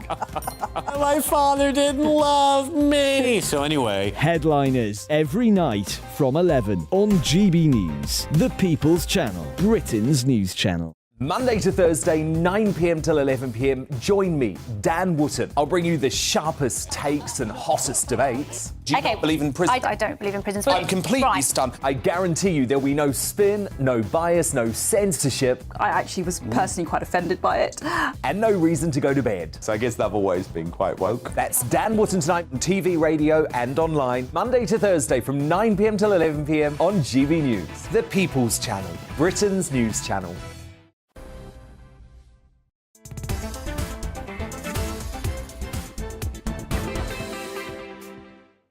Hello, good evening. It's just coming up to 37 minutes after 5 o'clock. Well, it's sort of evening. It's early evening, isn't it?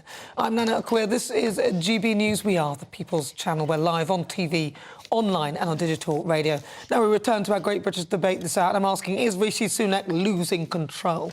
Priti Patel has taken a swipe at the Prime Minister. Obviously, a low swipe, like... suggesting a senior... Well, second laugh. I've got a laugh this time.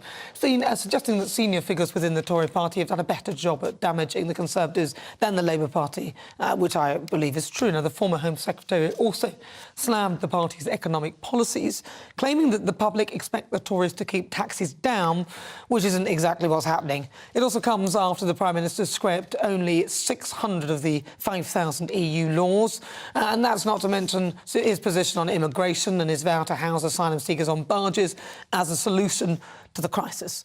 So for the Great British debate this hour, I'm asking, is Rishi Sunak losing control? Let's see what my panel make of that. Joining me now, Danny Kelly and Christine Hamilton. So I'm going to start with you, Danny Kelly. Is he losing control? I think we're experiencing a bit of a mutiny.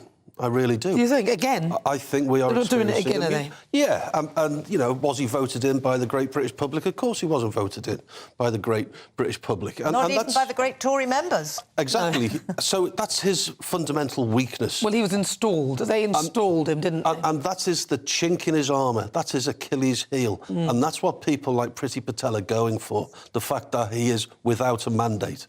I was listening intently to your panel, and I think one of your contributors wondered or questioned whether he was really a Remainer, a closet Remainer. And there are certain indications that he's talking a good fight, but whether he actually genuinely believes in what he says. And that's what I think too. I genuinely think he is just, if you like, dealing in platitudes, dealing in things that are going to pacify the Conservatives. Well, he's got Jeremy Hunt there as his Chancellor, which doesn't really inspire much sort of confidence in terms of, you know, reinvigorating the economy, because Jeremy Hunt just come in and put a load of taxes in, which is what which seems to have pacified the market, but it hasn't really worked well for us, the Great British public.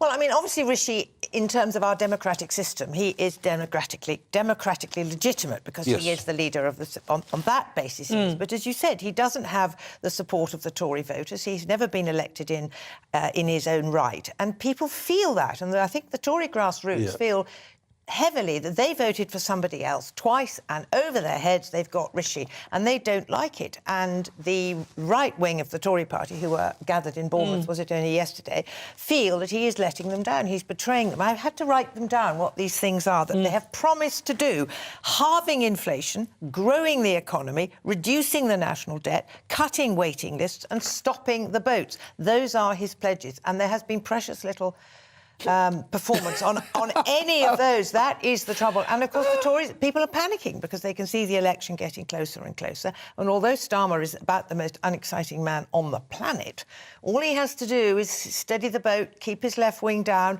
and, you know, decide what a woman is and things like that. But I think Starmer could potentially mess this up, especially seeing as he's leaking, or things are being leaked from the manifestos that aren't really very favourable, like inviting 16 and 17-year-olds to vote, which looks like vote rigging as far as I'm concerned, and also people who aren't sort of citizens of this country. That seems a bit odd to me that you would do that, seeing as no other EU country is doing that. And, you know, he doesn't need to be doing this, and he's doing it. The Dirty Tricks campaign that he put out there is a bit unsavoury. What was that about? The election is Starmer's to lose, where we are now. But Well, he's I doing a think good job, isn't he? people sense, and people in the Tory party sense, that they're failing and they're on the slide and they're not going to get it back. And once people start to feel that, you'll get what, as I think I said earlier in the programme, what they need to do is the people, the real Conservatives in the party, the Bournemouth gatherers yesterday, need to break away, because we haven't had a Tory Prime Minister, a Conservative Prime Minister, since Margaret Thatcher.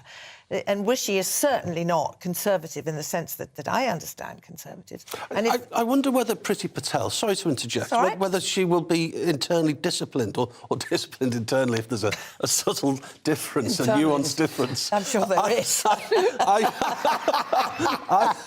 An internal. It's funny how you can read a number of Just things. keep going, Danny. Yeah, so I wonder whether she's going to get a rollicking. I mean, what happens behind closed doors? Does she get invited to number 10? Not invited, summoned to number 10. But she's allowed to have an opinion. And, yes, but she's undermining the Prime Minister. No, I don't think that can happen. There's much she can do. No more. No. It's important for those to speak out and say what they think. You know, this isn't working out for them, and we need reassurance that there are people in the party that can see sense if they are to attract any voters at all. If he's got any sense, Rishi will ask her to come in and say, look, we're in trouble. What can we do? What can we do together to help get out of this mess? OK, if the Tories don't get in, she's part of the problem. I mean, the alternative is that I think, again, one of the contributors said that this could be the demise and the permanent demise and the end of the Conservative Party. Well, it's fracturing before our very eyes. But that's what people said about with Jeremy Corbyn. Remember that we saw that with the Labour Party. They've been locked out for many years as well. So, but there were no like factions of the Labour Party that were going to break away.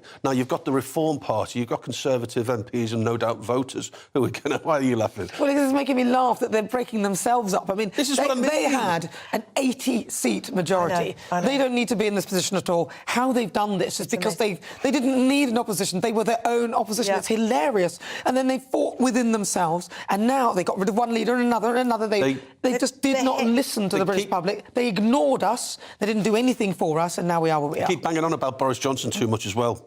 That mob from Bournemouth. They need to let him go. They need to exercise it. I'm just going to say, there is absolutely no way Boris can come back. The Tory party have been like a soap opera. How many leaders he won't come back anyway. Why would he? He's making millions. But he can't. They need to forget that. They completely need to forget it. It's like they've been ditched by an ex and they can't get over it. Exactly. They need to get over it. They're obsessed with him. No, they ditched the ex and now they want them back. They're obsessed. Nobody told them to do that. It's too late. People like me looked and said, just get on with running the economy. If you do a good job in the economy, people will forgive you. Just do a good job. They didn't. They couldn't be bothered. They were too self-obsessed. It's all, on election day, it's all going to come down to, am I feeling better off under this because of what this government has done over the last X years? That is how people vote. It's the economy, stupid. It's the economy. It is. And it'll be those 5 pledges. What has he done on those? I'm still not happy with Keir Starmer, though, with regard to the woman thing. I just found that rather unsavoury. Well, you know, these 5 pledges, he's honestly just written down what he wants people to hear. He doesn't he knows they're not achievable. Maybe the inflation thing is. But the boat things... Well, he thought that would happen anyway, and it's gone the other way. He's just throwing out red meat, knowing that he can't achieve any of them. No, it's true. No. Well, he can get inflation... Of course he can. He can get inflation down. He can cut illegal immigration. If he just... In the next 18 months. ...gets on and does it. At the moment, all he's doing is hauling in barges and mooring them in Cornwall. That isn't stopping it. Priti Patel is being counterproductive to the Conservative Party and what they're trying to achieve. If I was her boss, I'd have her in behind closed doors and I would discipline her without a shadow of a doubt. I don't think that... At least be put in her place. No, I don't think so. And I don't think that will work out. Priti Patel's a strong, confident woman. She's got a very good point, and I'm with her all the way. Unfortunately, the Conservative Party have eaten themselves from the inside out, a bit like the BBC. Loyalty used to be the Tory party's secret weapon. Loyalty was their secret weapon, and they've lost it. Yeah. Well, this show is nothing without you and your views. Let's welcome some of our great British voices. Their opportunity to be on the show and tell us what they think about the topics we're discussing. Today, today I got 4 of you. Excellent. Let's start with Dr. Seshni Moodlia in Milton Keynes. Oh, just 2. Oh, you 2 again. No, I'm joking. Seshni, where's the others? Why are we going to get 2 these days? Seshni, go on, talk to me. Hello, Nana. I'm really enjoying the discussion. I don't think it seems as if he's losing control, Rishi Sunak. But Nana, I think everyone's taking it out of perspective. I think if we look back and think back to October when he was elected, taking over from Boris Johnson and then from Liz Truss, he had to pick up the pieces and deal with a lot of difficulties that was going on in the government. And I think he's, like Danny explained, he's just dealing with with issues. He's just dealing with it as best as he can. And I think, as I said then, Nana, I don't think people are giving him a chance. We need to give him a chance. Rishi Sunak, as Christine was saying, he would be able to address some of the issues. But I don't think we're giving him enough of a chance. I think people have lost faith. They feel like he's losing control. But if you imagine it as a and party... yes, we've got Priti Patel now.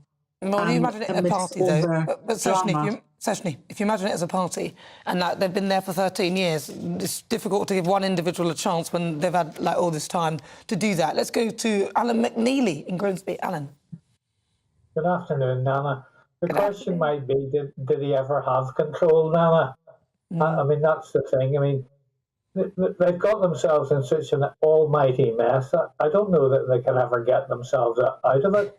And certainly, both Sunak, who's very, very competent, obviously, and very efficient, could be a good leader, but he's taking the party in completely the wrong direction, I believe, anyway, because he's turning against business. The taxes are far too high on everybody, and there's no vision for the future. There's no life about these people whatsoever. So that's my opinion, that he's just a bit of a, flogging a dead horse now. He's not going anywhere because he's got no vision. Yes, a very small horse as well. Alan McNeely, thank you very much for the session. Really good to talk to you. Thank you. Well, today I was asking, is Rishi Sunak losing control? Lots of you have been getting in touch. Jane says the Conservatives desperately continue to promote Sunak as the leader to win them the next election, despite their dropping in the latest elections. I will never vote Conservative again unless Boris is reinstated to his rightful position, which is what the electorate voted for. Keith says Rishi Sunak is too concerned about his international image and he doesn't have any control because of it. He should put his own country first, and that applies to all MPs. Ryan says Sunak is a safe pair of hands after the calamity that was Liz Truss. Calamity Jane. We don't need to be the embarrassment of the world. Well, we were there before that, remember Partygate? We need to quietly get on with solving the problems of our country. We'll keep your thoughts coming. We love all of those. But moving on to another story that I was not going to let go. According to reports, the friendship between Holly and Phil is said to be on the rocks. Love on the rocks. Who sang that? This is no great surprise, and it comes after Phil's brother was found guilty of committing sexual offences against a teenage boy. But ITV have confirmed both presenters will return to the sofa tomorrow, despite the rumours behind the scenes. So, could this spell the beginning of the end for Holly and Phil? Danny and also Christine. Neil Diamond, by the way, Love on the Rocks. Neil Diamond. No big surprise. I've never met Phil. I know that you've worked with him. So let Christine go first. Yeah. No. Well, I've known Phil in a professional capacity on and off by going on this morning. I used to have a regular weekly slot. And he was always very kind and very friendly. So no complaints about that. But when I first began to worry was this queue jumping business. Oh, that was the Queen's funeral. Queue-gate. And if he and Holly, they clearly jumped the queue. And if he and Holly had come out and said, OK, yes, I'm sorry, we did. It was wrong. I wish we hadn't, etc. They didn't. First of all, they denied they were queue jumping, which was crazy. Then they said that we're doing it on behalf of all that hundreds awful of thousands statement of viewers who can't be there. Well, excuse me, the people doing it on behalf of everybody else were those who actually queued for exactly. So that was the first thing. And then the second thing was when he literally disowned his brother. I don't have a brother anymore, when his brother was done for paedophilia. Now, it seems to me that is just the moment when your family, your kith and kin need you. He should have, obviously he was very upset, etc., but to actually publicly disown your brother like that, I thought was appalling. Well, he should have been, visited his brother in prison and been there for him when he comes out. Well, no, but, you know, like, people are entitled to that one. I mean, I think that would put me off, a relative of mine as well, quite quickly. But he didn't have to say that so But I do agree he didn't have to talk about it. I think he did have to say it publicly. No, well, he had to distance himself after everything he's gone through. Because of with his the career. Q-gate and everything. Putting his career before family. That's what motivated him, yes. Was what motivated him. I've never met him, but whenever I hear him being discussed on GB News, everyone thinks he's a right idiot. Don't say that. So I'm going with the consensus. Well, listen, he's not here to defend himself, so, you know, that's that. But I don't think he'll be here much longer on ITV. Well, we don't know. Apparently he'll be there tomorrow, so we'll be glued to see, but only for 2 seconds, and then, well, just change channels back to GB News.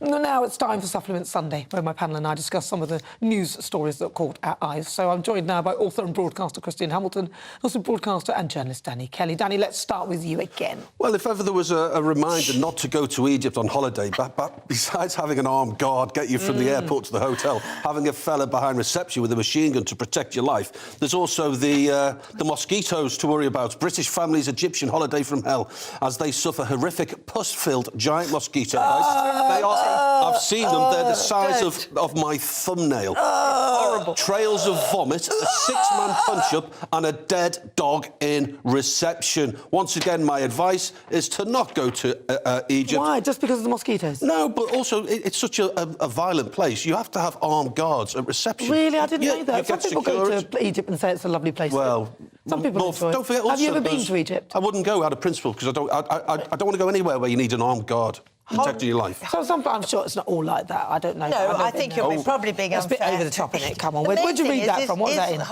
Not the Star. Holiday at home? What's wrong with Bob? I mean, the Daily Mail's pretty good, so, you know, I'd have to... So, yes, and the obviously you need to look at the horrific pus-filled mosquitoes. Danny, they're like the size of Maltesers. That's how big they are. All over the woman's leg. No, so she had mosquitoes all over her leg? Mosquito bites. Oh, so her bunks were full of pus, not the mosquitoes? Oh, her legs were full of Malteser size. You said pus-filled mosquitoes, as though mosquito bites flying around with the bites. No, they got extra large. Well, no, I can imagine actually. Look, you know. Okay, Christine. Well, mine is. This is an extraordinary story. It was a local election result, and the returning officer was handed the wrong name on the piece of paper of the winner. So instead of saying that the Tory candidate won, which she clearly did, said that the Labour candidate had won, and so the declaration was that the Labour candidate had won. Clearly, this was not the case. But apparently the declaration is the law. It's a legal statement and it cannot be reversed. And the Labour person who was given the victory unfairly has basically just said, well, ha, tough, I'm going to be the councillor. It's unbelievable. And the Tories, the only way they can reverse it is a legal challenge which will take up to 6 months and cost the local taxpayers up to £10,000. Oh, wow. So this woman knows perfectly well. She's a transgender lady called Ms. Hannah Wood. She is the councillor, where she knows perfectly well that she was not properly elected. That's it's extraordinary. That's terrible. Not on. Well, you can't do anything like that. I was going to talk about my blouse. But you haven't got time now. Mrs. Sunak has the same blouse. Does she? We both have the same. Yes, very nice. Well, very briefly, I'm going to talk about my supplement. Rail workers are wanting to keep an archaic rule that allows them to get full pay if they use a microwave at work. The rule states that basically working with microwave ovens should be permitted to take time off work with pay for medical check on any effects that come from them. How ridiculous is that? I use a microwave oven. I don't actually. I don't have a microwave for that very reason. Regularly, I suffer from no medical issues that I know of. Well, listen, I've got to say, listen, we're running out of time. We've got to run out. Kristen, this is the end of the show. Today's show, I'm asking, is Sir Keir Starmer trying to rig future elections? According to our Twitter poll, 48% of you say yes, 52% of you say no. Really? Thank you so much to my panel, author and broadcaster Christine Hamilton, and also the fabulous Danny Kelly. And thank you to you at home for watching. See you next week. Hello again, I'm Stephen Keats with your latest Met Office update. And for the week ahead, actually, we've got plenty of dry weather in the forecast for many parts of the UK. It's not a completely dry picture, there will be a few showers around, and it will be feeling a bit cooler as well compared to the last couple of days. And that's because behind this cold front, which will be slowly slipping its way southeastwards through this evening and overnight, there is a cooler air mass waiting in the wings, and that will dominate things into the first part of next week. So we've got quite cloudy skies with some outbreaks of rain slowly slipping their way southeastwards through this evening and overnight. The odd heavier burst is possible across parts of eastern England, but probably not amounting to too much. Elsewhere, skies will tend to clear, and underneath these clearing skies, widely turning quite chilly, so temperatures not too far off freezing in the coldest spots first thing on Monday morning. But the chilly start will be compensated for by a fair amount of sunshine for many places, away from the far southeast of England where rain will clear away through the morning. Otherwise, the sunny start will tend to see cloud infilling through the day and a few showers breaking out across parts of northern Scotland, eastern Scotland down towards eastern England, and the odd heavy burst is possible here in the afternoon. But wherever you are, even in the best of the sunshine further southwest, those temperatures will be down several degrees compared to what we saw over the weekend. Quite a nagging breeze down the North Sea coast, and a few more showers will continue into Monday evening, but these tended to fade as we